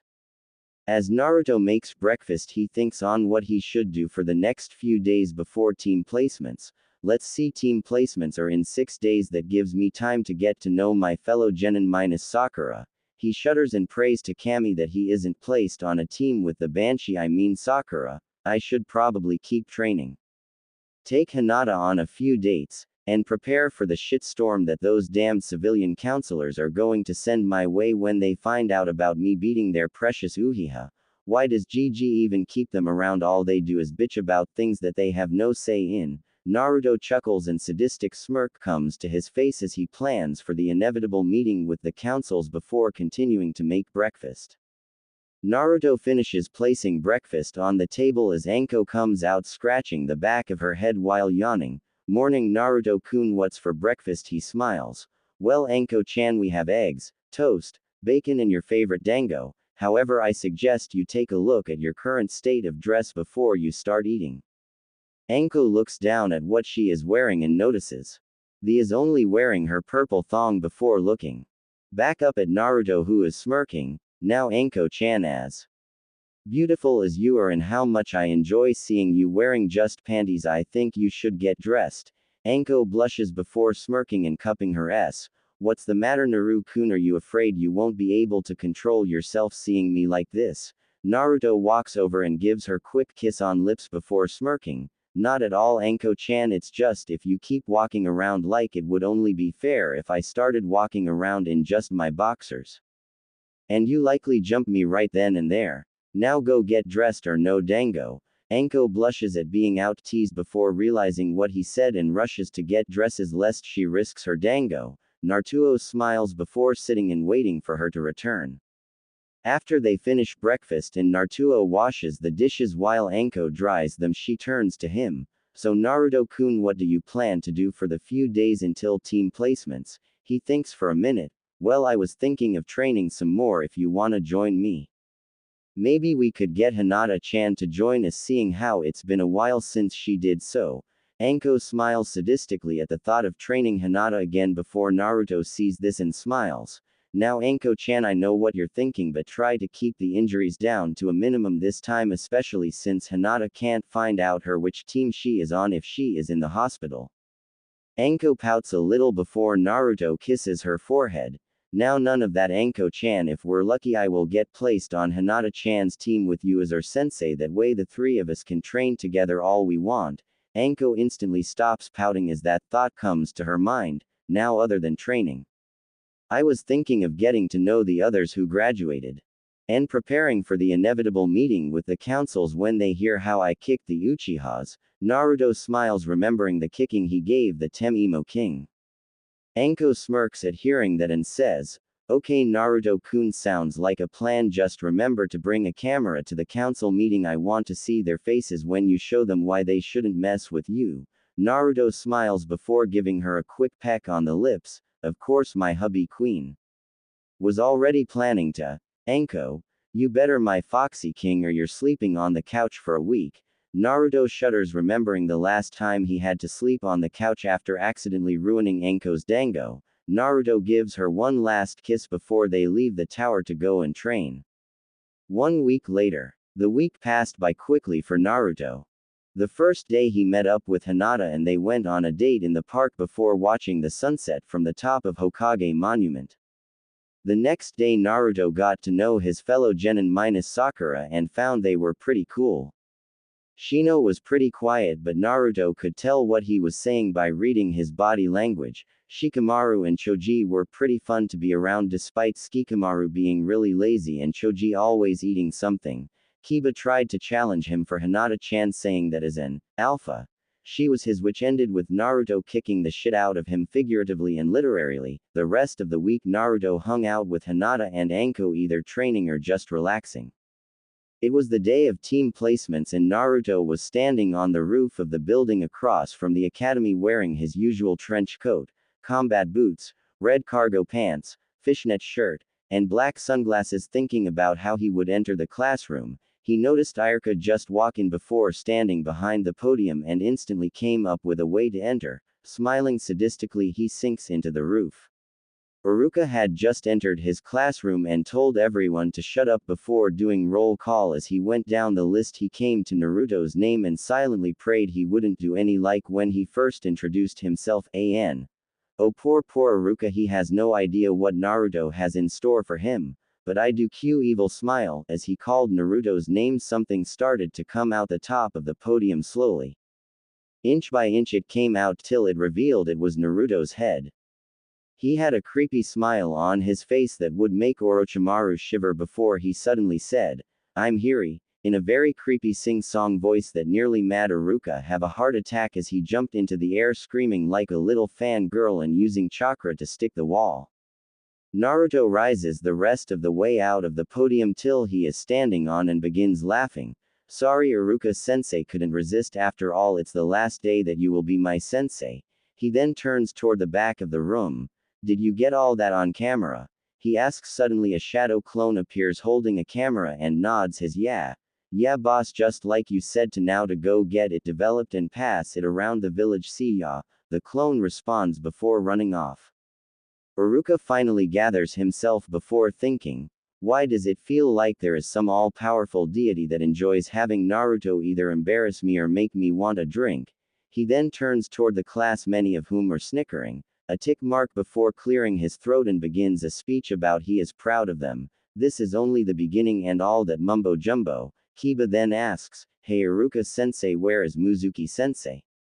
Naruto snickers and Iruka flinches. Well, it turns out Mizuki was not only altering grades which affected the team placements, but the night of the graduation exam he stole the forbidden scroll with the intent to sell it to our enemies. At this many in the class gasped. However, thankfully Naruto noticed him acting funny and informed the Hokage before chasing after him and confronting him, at which time I showed up. At this the class looks at Naruto, who merely shrugs. Iruka then continues, "Mizuki then immobilized me before being defeated by Naruto, who when performed first aid saving my life." At which time the Hokage showed up. He finishes with a smile at Naruto. "Okay, now on with the teams. Team 1 to 6 not important." He then continues, "Team 7 under Kakashi Hatake will be Sasuke Uchiha, Sakura Haruon Q loud squeal and rant about Ture love wins all, and Kiba Inuzuka." At this Kiba just slams his head on his desk and Naruto pats him on the shoulder. "I feel for you, Kiba. I really do. My advice, bring heavy-duty earplugs if you want to stay sane." Kiba looks over and nods. Iruka continues going down the list. Team 9 is still in circulation, so Team 10 under Asuma Sarutobi will be Shikamaru Nara, Choji Akamichi, and Ino Yamanaka. At this Ino just groans. Uruka ignores her and continue. Now here is where things get interesting. Team 8 under Kurenai Yuhi will be Shino Aburame and Hinata Hyuga. However, due to a Jonin taking an interest in Naruto's skills and wanting to take him as an apprentice, that leaves Team 8 short a member. So Hokage-sama decided to place him on Team 8 with his sensei, meaning Team 8 will now be Shino Aburame, Hinata Hyuga, and Naruto Uzumaki under Kurenai Yuhi, with Ko-sensei. But before he can finish, the window breaks and in flies a black ball that opens to reveal a banner that reads, "The Waiba taken Anko Mitirashi, soon to be Uzumaki." At the bottom is a chibi drawing of Naruto in a tuxedo with Anko hanging off him wearing a wedding gown. Next to the banner is none other than Anko herself with a shit-eating grin on her face as she looks at Naruto, whose simple smile, and thinks, "I should have known it would be Anko, this is just like her." Uruka looks at Anko. Anko-san, you're early." She merely chuckles and says, "Sorry about that, just couldn't wait to get my cute little genins and begin their torture or training." "Yeah, that's right." Uruka sighs. The door suddenly opens and in walks a black-haired woman with red eyes wearing black sandals, a black skirt, and a red and white dress that looks like it's made of bandages. She turns to Anko and glares, "Damn it, Anko, I told you to wait. We're early." Anko just chuckles and rubs the back of her head. "Sorry Kurenai-chan, I was excited." Kurenai's eye begins to twitch. "Fine, okay, Team 8 meet us on the roof in 10 minutes, Naruto, Hinata, and Shino nod before getting up when suddenly Kiba looks at Anko and says, "Wait a minute, the banner said you're soon to be Anko Uzumaki, but the only Uzumaki is Naruto and he is engaged to Hinata." Anko just smiles. "That's correct, but so am I." There is utter silence and you could hear a pin drop when suddenly everyone minus Naruto, Hinata, Anko, Kurenai, and Shino yells at once, "EHHHHHH." Naruto chuckles and rubs the back of his head before answering what everyone is thinking, "Yes, I am engaged to both Hinata and Anko. Due to me being the last known Uzumaki, I fall under the CRA, which forces me to take multiple wives. However, just because I will only marry if both myself and the women I am to marry love each other." He finishes Kiba and the rest of the boys in class minus Choji, Shikamaru, and obviously Sasuke then gets up, stand in front of Naruto before dropping down to their hands and knees before bowing their heads up and down before creepily chanting as one, "All hail Naruto Uzumaki-sama, the manliest man, the sage of manliness. Please teach us your ways in manliness. We are not worthy, we are not worthy." Naruto and the rest of Team 8 just stands there with sweat drops on their heads. Naruto then turns to Iruka-sensei for some help, only to find him also bowing down to him while chanting. Naruto shakes his head and looks at the rest of Team 8 inches. "Can we just go? This is getting too weird even for me." They just shake their heads and head to the roof. When they reach the roof, Kurenai looks at them. "Okay, now that we're away from, how about we introduce ourselves? I will start. My name is Kurenai Yuhi. My like are genjutsu, training, my friends, wine, and reading. My dislike are perverts, rapists, and traitors. My dream is to become the best genjutsu user in the elemental nations, see you three reach Jonin, and have a family." She finishes, turning towards Anko. Anko smiles. "My name is Anko Mitarashi, soon to be Uzumaki. My like are Naruto-kun, snakes, sake, dango, and my friends. My dislikes are perverts, rapists, and a certain traitor. My dreams for the future are to kill said traitor, marry Naruto-kun and have a family with him." She finishes before turning to Hinata. Hinata nods and says, "My name is Hinata Hyuga, soon to be Uzumaki. My likes are Naruto-kun, Anko-sensei, training, and cinnamon buns. My dislikes are perverts, rapists, traitors, and the cage bird seal. My dreams for the future are to abolish the cage bird seal and unite the main and branch families, marry Naruto-kun, and have a family." She smiles at the end and turns to Shino. Shino nods before saying, "My name is Shino Aburame. My likes are insects and honey. My dislikes are people who kill insects for no reason, and traitors. My dream is to become head of my clan and breed insects to make a new breed." Shino finishes by pushes his sunglasses up and turns towards Naruto. Naruto smiles before saying, "My name is Naruto Uzumaki. My likes are Anko-chan, Hinata-chan, ramen, the moon, training, foxes, snakes and reptiles in general, music, singing, playing my guitar, and cooking. My dislikes are traitors, rapists, perverts, the time it takes to cook ramen, and people who can't tell the difference between a kunai and the scroll it's sealed in. My dream for the future is to get stronger to protect my precious people, bring peace to the elemental nations, become Hokage, and have a family." He finishes with smile. Everyone nods before Kurenai says, "Now we will head to training ground 8 for the real Genin exam." Nobody seems surprised by this, so Kurenai asks, "What's wrong? Usually this is where you ask what I mean." Naruto just chuckles. "Well, Kurenai-sensei, it's pretty obvious that there would be another test that is designed to weed out the rest of the weaker candidates while at the same time showing if those on teams can put aside their differences to work together to complete the mission. Which means that the test you're referring to is merely a test on teamwork, and now that we have figured that out, we would work together and pass the test." Kurenai just stands there shocked as she looks at Naruto, who in less than a minute figure out the real meaning behind the test. Naruto gets up and walks over to her before closing her mouth. "Now Kurenai-sensei, it's not very ladylike to stand there with mouth hanging open, okay?" He finishes with a smile, making Kurenai blush before regaining her composure and saying, "Okay then, you three pass. Now let's go to training ground 8 to train before we start taking missions tomorrow." Everyone nods before heading to the training field. After training for a few hours, Kurenai and Anko tell them they are done for the day and to go home and rest up.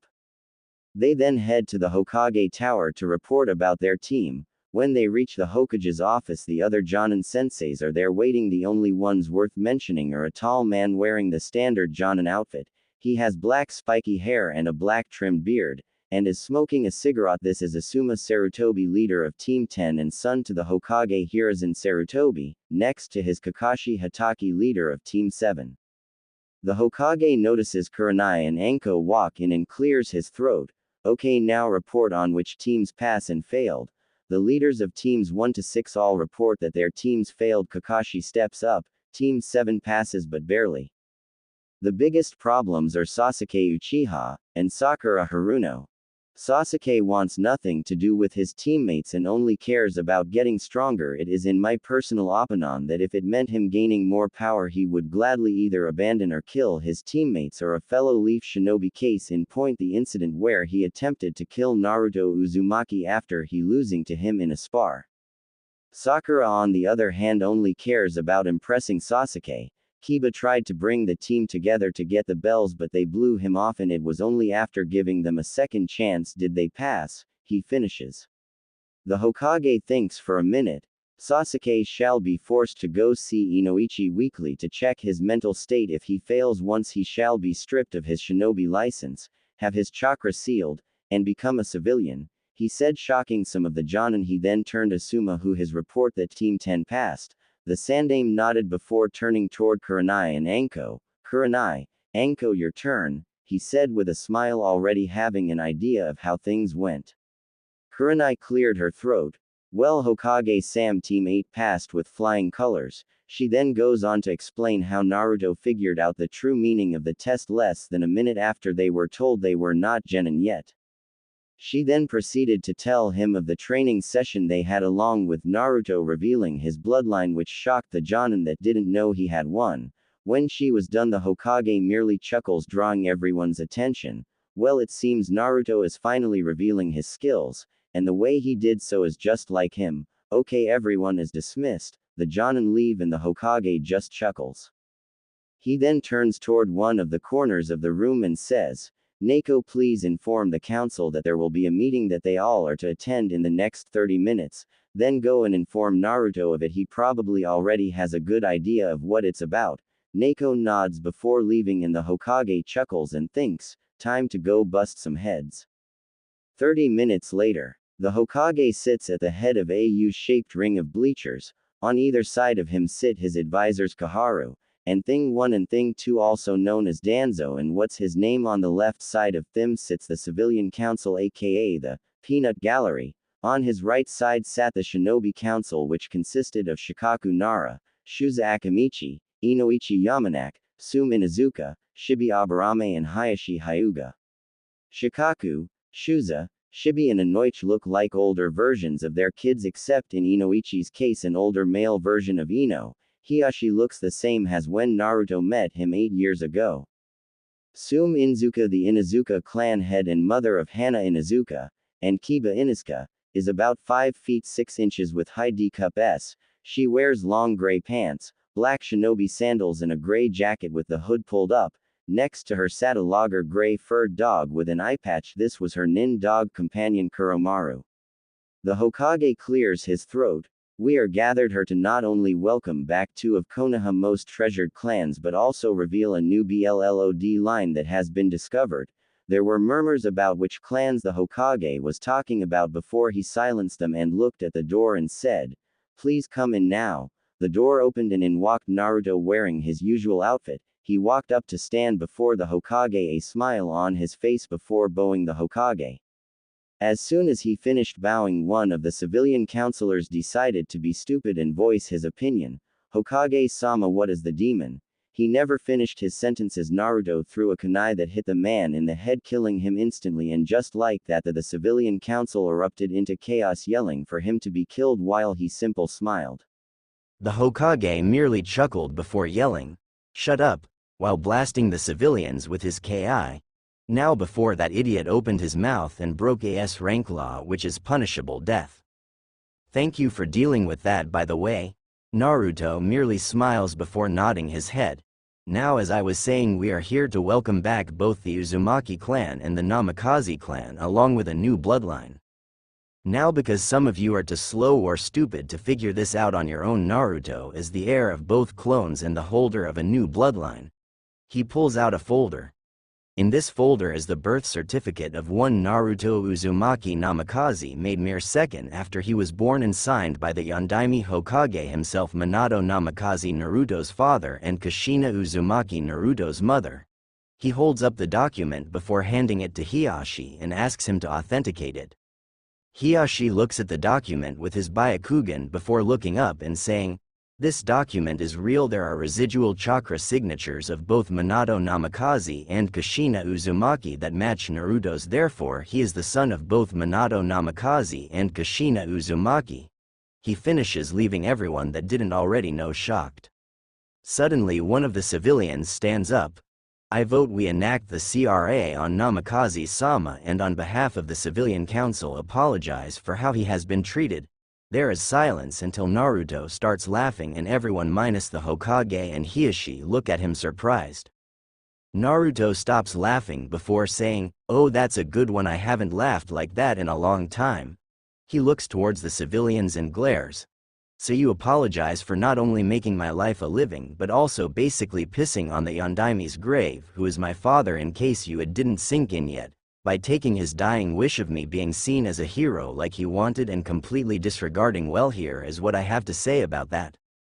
Naruto takes a deep breath. "Take your apology, shine it up real good before bending over and shoving it up yourwhereu head." He yells. The entire room goes silent until Sume starts laughing. "Oh, Kami, he is definitely Kushina's son." She stops laughing after a few minutes. The counselor that apologized gets up and looks glare at Naruto. "Now listen here, you little," but Naruto cuts him off. "No, you listen, you worthless pile of shit." Effectively shutting the man up, Naruto continues, "You think I would honestly forgive a single one of bastards after how miserable you made my life? I am claiming my inheritance and have some news for all you civilians." Naruto then smiles sadistically, which makes the civilian counselors nervous and turns Sume on a bit at the sheer amount of alphaness his radiating before he starts speaking again. "With the combined fortunes of the Uzumaki and Namikaze, I am now the richest person in Konoha."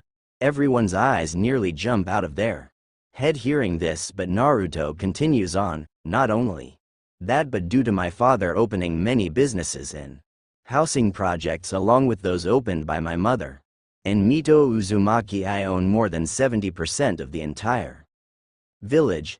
This nearly caused everyone to have a heart attack, but Naruto wasn't done yet. This means that if I wanted to, I could just take everything I own and leave the village, effectively destroying it, or I could just liquidate all of yours, leaving all you of broken homeless like you left me after I was kicked out of the orphanage at the age 3 inches. This caused many of the civilians' counselors to nearly shit themselves, as they all were thinking the same thing: we're screwed. Naruto starts laughing before saying, "That's right, you dumbass, I have you by the balls, and before I'm through with you, you're going to wish you were never born. Now here is what I am going to do. Starting first thing tomorrow, each and every one of you is go to publicly reveal in front of the entire village every single thing you have done to make my life hell and how you shit on my father's dying wish. And I will be right there to watch you do it. Now, in case you're thinking about lying, I have a surprise for you, because you see I have an ability that lets me tell if someone is lying or don't reveal the entire truth, and when I catch you lying I will liquidate all orits. After that is done, you will donate half of your entire fortune to the hospital and orphanage, and if you don't, I will liquidate all yours, and if you don't like, then you can suck my glorious giant." Naruto finishes leaving the civilian council shocked. Meanwhile, the entire shinobi council burst out laughing at what Naruto had just done and said. Naruto then turns to the Hokage. "Now onto the CRA being enacted on my I'm all for, cuz I have always wanted a big family," he says with a smile. "However, I will be choosing my wives, because I will not marry unless both the women I am marrying and myself love each other. And on that note, I already have 3 fiancés," he said, shocking everyone that didn't know. He then continues, "My first fiancé is Hinata Hyuga, who has been my fiancé for over 6 years. My second fiancé is Anko Mitarashi, who has been my fiancé for 7 years," he said, shocking them. "My third fiancé shall remain unnamed until the finals of the Chunin exams. However, if anyone tries to manipulate any of my fiancés or force them to break off the engagement, I will not only liquidate you, I will also make what the Kyuubi did, like a fight between academy students. Do I make myself clear?" Naruto finishes with a smirk as he sees everyone nod before turning to the Hokage. Naruto looked at the Sandaime before smiling. "Now, Hokage-sama, I shall explain my bloodline. However, to this being a shinobi matter, doesn't that mean that the civilian council isn't needed?" He finished. Hiruzen smiles, catching onto what Naruto is doing. "Why, yes it does. Anbu, please escort the civilian council out and make sure they get home safely," he says as the civilians are escorted out by Anbu. Naruto then smiles. "Damn, I have wanted to do that for the last 8 years," he says with a laugh, causing the Hokage, Koharu, and the shinobi council to chuckle. Naruto turns serious. "Now about my bloodline, I call it Saurian Soul." He begins as he goes on to explain how it allows him to transform into long-dead creatures called dinosaur. After he finishes explaining, Danzo and Thing 2 * leave and Naruto nods to the Hokage, who locks the door before setting up a privacy seal. Naruto then smiles. "Now then, let the real explanation begin," he says, confusing everyone but the Hokage. Inoichi then voices the question on everyone's mind. "But Naruto, you just explained what your bloodline can do." Naruto just chuckles. "No, Inoichi-san, I only revolved the bare minimum to appease Danzo and his little pet. Now here is what I can actually do," he says before explaining what he can really do, smiling as the looks on everyone's faces get more and more amusing. By the time Naruto is finished, everyone minus the Hokage and Hieshi's jaws are on the ground. Naruto smiles before asking, "If you want, I can change into one of my forms to show you what it looks like," he says. Everyone nods. And Sume asks, "Can we see this Tyrannosaurus Rex you spoke of?" as she is a little curious at what this so-called Tyrant King looks like. Naruto nods. "Of course, that actually happens to be one of my favorites," he says before stepping back to the middle of the room before closing his eyes and channeling the appropriate soul and opening them and saying, "Saurian Soul, Tyrannosaurus Rex," as his changes into his T-Rex form, shocking everyone that hadn't seen it before and causing Tsume to cream herself while thinking, "Holy shit. He isn't a alpha, he is a freaking apex. What I wouldn't give to have him dominate me. Maybe I can pair him up with Hannah. She needs to finally get herself a man. They would be a cute couple, and if I play my cards right, I might be able to join her," Wait a minute, don't I have a contract of something at home somewhere? I'm going to have to check when I get home after I take a shower, that is. Naruto transforms back to his normal form and looks at the faces of everyone laughing inwardly. He clears his throat, getting everyone out of their shocked states. That is only of the forms I can take. So what do you think? Shibi is the first to respond.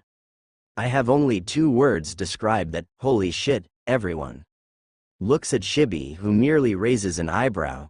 What? Everyone shakes their head while simultaneously saying, never mind.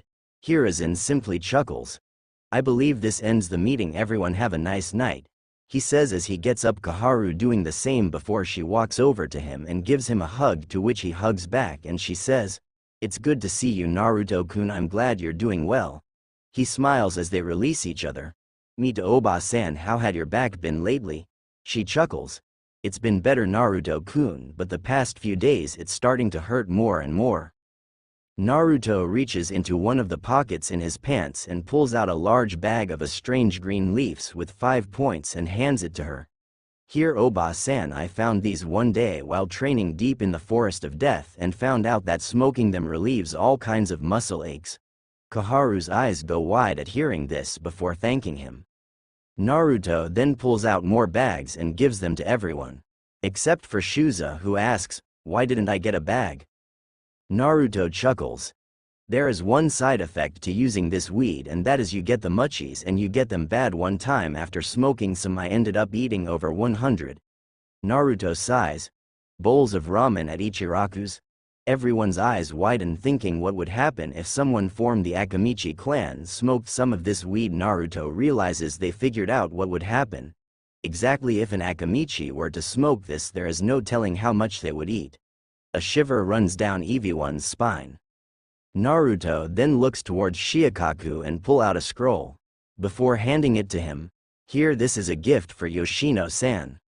To thank her for those cooking lessons, Sume then looks at Naruto before saying, Naruto, you must have huge balls of steel due to how you handled the civilians. Naruto just smirks before using Shunshin to appear behind and wrap his arms around her waist before leaning into her ear. They are more like titanium, and yes, they are huge. He whispers seductively before nibbling on her earlobe, causing her to let out a small moan before she catches herself and blushes, at which point Naruto returns to the middle of the room and everyone looks at him wide-eyed as he turns around to leave but stops. As a shadow clone appears holding a video camera, Naruto looks at the clone before saying, did you record the whole meeting? The clone nods and gives him the video camera. Good, you can dispel now.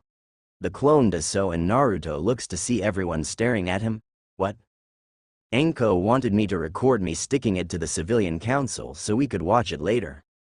Catch ya later. I got date with Anko to watch the most handsome man alive stick it to some arrogant dumbasses, he says as he waves the videotape and disappears in a Shunshin. Everyone just stands there for a second before Shibi says, balls of steel indeed, which causes everyone to nod their heads until Kuromaru says, no, it's huge balls of titanium. Isn't that right, Sume? Which causes her to blush as everyone looks at her while all the men are thinking, that boy is a damn hero to men everywhere. Naruto returns to the tower to find Anko sitting on the couch in front of the TV watching some show. He walks in and takes his boots off as Anko notices him. So where you been for so long? She says coyly. Naruto just holds up the videotape. Had to get a movie for us, it's called The Most Handsome Man Alive, sticks it to arrogant civilians. Want to watch? Anko smiles sadistically. You bet you hot ass I do. Now get over here, put that movie in, and sit the hell down. I want to lay on my favorite pillow as we watch it. Naruto smiles. As you wish, my hubby queen. Naruto puts the movie in before laying down on the couch with Anko laying on his chest as they begin to watch the home movie. It had 2 months since Naruto's meeting with the council, and a lot had not only happened but also changed the way many things were done in the village. First, there was the reveal of Naruto's heritage and what really happened the night the Kyuubi attacked, which resulted in a variety of things. Many were shocked that Naruto was the son of the Yondaime Hokage and the Red Death. Of course, there were some people who denied this, saying things like, There is no way that thing is the son of Yondaime-sama. However, after the Hokage presented Naruto's birth certificate, they promptly shut up. The younger generations, including Naruto's age group, were shocked as well, but when they thought about it and compared what Naruto looked like to that of the Yondaime, they knew it was the truth. And after learning that he had the Kyubi, all of them minus Sakura and Sasuke saw him as the hero he was. Sakura didn't care who his parents were, cause in her mind there was no one better than her, Sasuke-kun. I swear I just died a little writing that, while Sasuke seethed in anger thinking, that Dobi has so much power, it should be mine so I can kill Itachi. Only an Uchiha deserves all that power and use it properly, for we are the elite. I have to stop killing myself writing stuff like this. After his heritage was revealed, the civilian council came up and revealed all the ways they made Naruto's life hell, which appalled not only the younger generation but the adults that were either neutral to him or sympathetic to him. The Hokage then told everyone how Naruto legally owns over 70% of the village due to the various businesses and housing projects that his parents and Mito Uzumaki established. This resulted in everyone's nearly popping out of their heads and their jaws hitting the ground. After everyone got over their shock, Naruto stepped forward and looked over the villagers. Naruto smiled and waved before speaking. As you have just been told, I am the son of the Yondaime Hokage Minato Namikaze and his wife Kushina Uzumaki. That I have the Kyubi sealed within me, and that I own more than 70% of Konoha, more than even the Fire Lord himself owns. All of this true. He finishes with a creepy smile. Think Jin Ichimaru from Bleach's smile. This causes those who made his life miserable to visibly shiver in fear. Naruto then continues. Now I'm sure some of are probably thinking, we are so screwed because of how we treated him. Well, you're wrong. You're not screwed because I'm not going to stoop to you level. He finishes with a smile. The people who made his life miserable relax at hearing this, thinking he won't do anything. However, what he says next instantly proves them wrong. However, that doesn't mean there won't be some changes. First, starting tomorrow, I will be going to every store and housing complex I own and do an inspection. If I don't find things satisfactory, then there will be consequences. The stores that kicked me out, refused me service or overcharged me will be seeing major changes in staff, and donating substantial sum of money to various charities, the hospital, and the orphanage. This shocks everyone. Naruto continues. I will also be working with Hokage-sama to not only improve the hospital and orphanages. I will also be funding the construction of a brand new hospital, 2 orphanages, and a new academy that will center around teaching those who don't want to be shinobi but still learn things, like cooking, carpentry, and blacksmithing, among other things. I will also be corresponding with the Fire Daimyo on ways to further increase prosperity in the village. He finishes, shocking everyone again. Naruto then continues, now just because I am the son of the Yondaime and own the majority of the village does not mean I want to be treated like royalty and have everyone kissing my like spoiled ungrateful duck-ass-headed, brooding emo teme Uchiha, which causes a lot of people to snicker and a few to laugh out loud before Sasuke suddenly yells, how dare you Dobi, I am an Uchiha, the elite of this village, and deserve to be treated as such. Naruto just ignores him before using his pinky to clean his ear and respond loud enough for everyone to hear. Did you say something? All I heard was quacking, which causes people to laugh. Sasuke to storm off furiously, Sakura to follow him, Kakashi to smile proudly at passing on the ways of the hip cool attitude to Naruto, and Metaguy to yell, curse you and your hip cool attitude, and infecting Naruto with it, causing everyone to sweat drop before leaving. The next day, the Hokage disbanded the civilian council and picked 3 people to represent the various civilian-run things. Tuchi Ichiraku was chosen to represent the various restaurants in the village. The other 2 chosen represented the various other stores and public areas. Like he said he would the day before, Naruto went around to the various stores and housing complexes to inspect them, which ended up in quite a few people either being fired or sent to jail for embezzlement. He also hired large amounts of construction workers to begin building the new hospital, orphanages, and academy, and after seeding the state that the Orpahang he used to live was in, he also had them renovated, and sent a message to the fire daimyo regarding various ways to increase the village's prosperity. For the next 2 months, dozens of Naruto's clones were seen around the village, either supervising the construction, renovation of the academy, hospital and orphanages, while the original trained and went on missions around the village with his team during the day, while Akane trained him in his mindscape at night, and occasionally running from hordes of fangirls all wanting to date him, marry him, have his babies, or just plain strap him down and ride his meat pole after there was an incident at the public bathhouse that ended up with him accidentally walking into the women's side wearing just a towel before freezing upon seeing the many women bathing, many of whom were kunoichi, relaxing on their day off or after a mission, giving them a perfect view of his well-muscled body and six-pack abs. Before a sudden gust of wind blew his towel away, revealing his not-so-little friend, before he had to run for his life with a pack of half-women chasing after him, all wanting to ride his third leg, as it would be later known when rumors of his size spread later that day. Naruto also moved into his parents' compound with Anko and Hinata, which was an emotional experience when I saw all the pictures of them together and the room that would have been his nursery if they hadn't died the night he was born, and after crying as Anko and Hinata just stood there holding and Akane whispered soothing words to him through the mental link, he was able to overcome it. About a week after moving into his parents' house, Naruto had a party to celebrate his heritage being revealed and moving into his parents' house, where he invited the Hokage and his grandson Konohamaru, who had taken it up to calling him boss. After Naruto knocked some sense into him, literally he actually punched on the top of his head when they first met. The clan heads and their children, along with their senseis Anko-chan, Hinata-chan, and Iruka-sensei. The party nearly lasted all night. Sume, after having one too many drinks, told Naruto that she had chosen him as her alpha and would like to be with him, shocking everyone and confusing Naruto. The Hokage then explained it was an Inuzuka clan tradition that equates to marriage, shocking Naruto, who just turned to Anko and Hinata for help, only for them to smile and nod their heads, shocking him even further.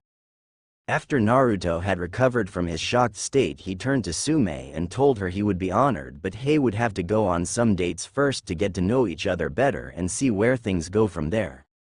Sume simply smiled before glomping Naruto and nuzzling his fast into her ample bosom. As the party ended, people started leaving in various states of drunkenness, either alone or with some. However, one pair who left together that shocked everyone was Iruka and Kurenai. It would later be found out that after leaving together and waking up in bed together the next morning, they would end up becoming a couple within the next 2 weeks.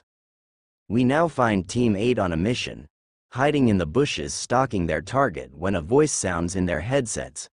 Snake hears everyone in position sound off, before each of them respond.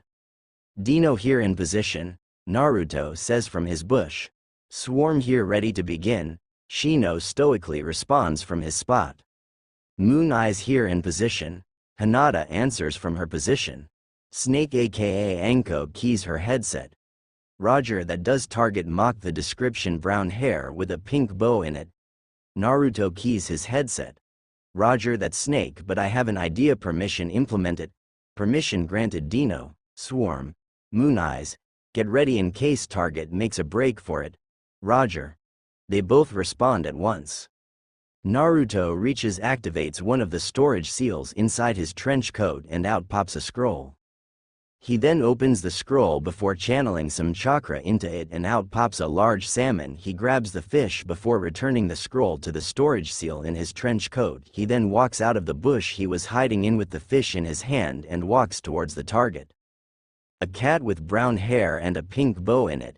However, this wasn't any cat, it was the cat that belonged to Lady Shimi, the wife of the fire daimyo. The cat's name was Tora and tended to run away from home 2 to 3 times a week and was insanely difficult to catch even for the village's Anbu, and due to this had been nicknamed the Demon Cat. Tora looks at Naruto as he walks over with a big juicy fish in his hand, is torn between running and staying to hopefully get the fish, but decides to stay and see how things play out. Naruto stops walking and looks at Tora before kneeling down and holding the fish out towards Tora. Hey there Tora, how about you come with me back to the Hokage Tower? I will give you this fish. Tora seems hesitant but ends up walking over Naruto and eating the fish before hopping into his arms and snuggling into his chest and purrs as he scratches her behind the ears. Anko, Hinata, and Shino look at him with wide eyes, or in Shino's case raised eyebrows, as he simply holds Tora, the demon cat, in his arms and pets her as she purrs before snapping out of their stupor and heading off to the Hokage Tower, meeting Kurenai on the way. They reach the Hokage's office and knock on the door before hearing, "Come in." The five of them enter to see the Sandame sitting behind his desk, with Iruka sitting off to the side organizing some mission reports. Anko steps up, Team 8 reporting captured Tora mission. Success Hokage-sama. The Hokage looks over and sees Tora snuggling into Naruto's chest and chuckles, "Very good, and in only 30 minutes a new record." He looks over to Iruka. "Iruka, please have Lady Shimi come in now." Iruka nods and keys the intercom before the doors open, and in walks a middle-aged woman wearing regal robes before seeing Tora and rushing over to Naruto, who hands Tora to her before she begins squeezing the poor cat into her chest. "Oh Tora, dear, mommy was so worried about you," she says to the struggling cat. Naruto sees this and speaks up. "Excuse me, Lady Shimi, but you are hurting Tora holding her like that," as he proceeds to show how to hold Tora correctly and how to pet her before she begins purring in Lady Shimi's arms. Lady Shimi looks at Naruto before smiling. "Thank you, Naruto-kun, once again have helped me." Naruto just gives a grandiose bow before holding her hand and planting a kiss on her knuckles, causing everyone's eyes to widen and their jaws to hit the floor before he looks up at Lady Shimi and smiles. "It was nothing, milady. I was only doing what any gentleman would." Lady Shimi blushes a little before looking over at Anko and Hinata. And back to Naruto. "Are these girls the ones you speak of so often, Naruto-kun?" causing their eyes to widen. Before Naruto nods, "Yes, Lady Shimi, they are Anko Mitarashi and Hinata Hyuga, two of my fiancés." Lady Shimi smiles before turning to Anko and Hinata. "You girls and the rest of his fiancés are the luckiest women on earth, getting to be with Naruto-kun. He truly is one of a kind, and if I wasn't already happily married to my husband, then I would ask him to marry me," she said, shocking everyone further before continuing. "Also, you have to ask him to give you a massage. They are the best there is, and the way he works his hands will make you melt," causing the Hokage and Iruka to get blown back by nosebleeds, and Anko, Hinata, and Kurenai to blush, picturing Naruto just rubs the back of his neck and chuckles. "Lady Shimi, I don't think saying that out loud in front of everyone is a good idea. It might cause a misunderstanding." Lady Shimi just giggles and covers her mouth with her sleeve. "I have no idea what you mean, Naruto-kun. I hope you come and visit soon. My husband misses talking and playing chess with you." Naruto smile. "Of course, Lady Shimi, please inform Hideo Dono that I look forward to meeting with him again, and if he is available would be able to do so during the month-long break in the Chunin exams." Lady Shimi smiles one last time before bidding them good day and leaving. As the doors close, Naruto turns to see everyone staring at him. Naruto raises an eyebrow and asks, "What?"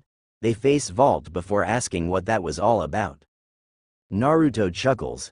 "Well, when I went to see the fire daimyo about ways to increase the village's prosperity, I ended up taking a walk during one of the breaks during the meeting, when I noticed Lady Shimi standing on a balcony watching the clouds while leaning on the railing. When it breaks and she begins to fall, I saved her and earning the thanks of the Fire Lord," shocking everyone with what he just said. Naruto notices the shocked look on their faces and chuckles inwardly. "After the meeting, we began leisurely chatting and playing chess. As Lady Shimi walked in, I noticed her limping and cradling her arm like she hurt her shoulder, and asked what was wrong, and she said that she has been feeling stiff since the fall. I then asked the fire daimyo if I can see what is wrong with her, to which he nods. Before I have her lay down the couch, I notice she has a lot of tension built up in her shoulders and legs, and inform the fire daimyo, who asks what can be done. I tell him that with his permission I will have to give her a massage. He nods and I begin to work out the tension. Everyone's jaws nearly break through the floor, they drop so hard. Naruto just smiles. In the end, I relieve her of the tension in her body before she grabs the fire daimyo and rushes off to their bedroom for the next 2 hours. And when they return, she has a satisfied smile on her face and is glowing while the fire daimyo looks exhausted and asks me to teach him how to give massages like that. Everyone stands there speechless until Iruka, the sandame, and the 2 male hidden anbu bow down at his feet and beg him to teach them his ways of manliness. While the 2 female hidden anbu beg him to give them massages while Kurenai is just standing there with a glazed look in her eyes. Anko and Hinata have a look in their eyes that says, "You better give us massages when we get home tonight or else," causing him to chuckle. After a good 30 minutes, everyone is back to normal and the sandame clears his throat. "Naruto, you never cease to amaze. Now how about another mission?" Team 8 nods and Naruto says, "Hey GG, can we have a C rank mission please?" The Hokage thinks for a minute. Kurenai, Anko, what do you think, are they ready for a C rank? They both nod before Anko says, "Definitely, Naruto-kun could easily hand an A rank by himself." While both Hinata and Shino could probably handle a high C to low B rank mission, add in Kurenai and myself, and we can easily handle up to a mid A rank. The sandame nods. Okay, your mission is to escort a bridge builder home to Nami no Kuni and guard him as he finishes the bridge he is building there. Team 8 nods as the Hokage turns to Iruka. "Please send Tazuna-san in." Naruto's eyes widen at hearing this before the door opens and in walks a man with gray hair that appears to be in his mid-40s to early 50s, drinking from a jug of sake. As he looks over the people before he says, "I hire ninja and get this is what I get: 2 women that look they can be models, a kid with glasses that looks like he might be sick, a girl who appears to be blind, and a blonde who..." He stops when his eyes land on Naruto before smiling. "Well, I'll be damned, Naruto, aren't you a sight for these old eyes?" Naruto just chuckles. "It's good to see you again, Tazuna, you old drunk," shocking everyone as it appears Naruto and Tazuna know each other.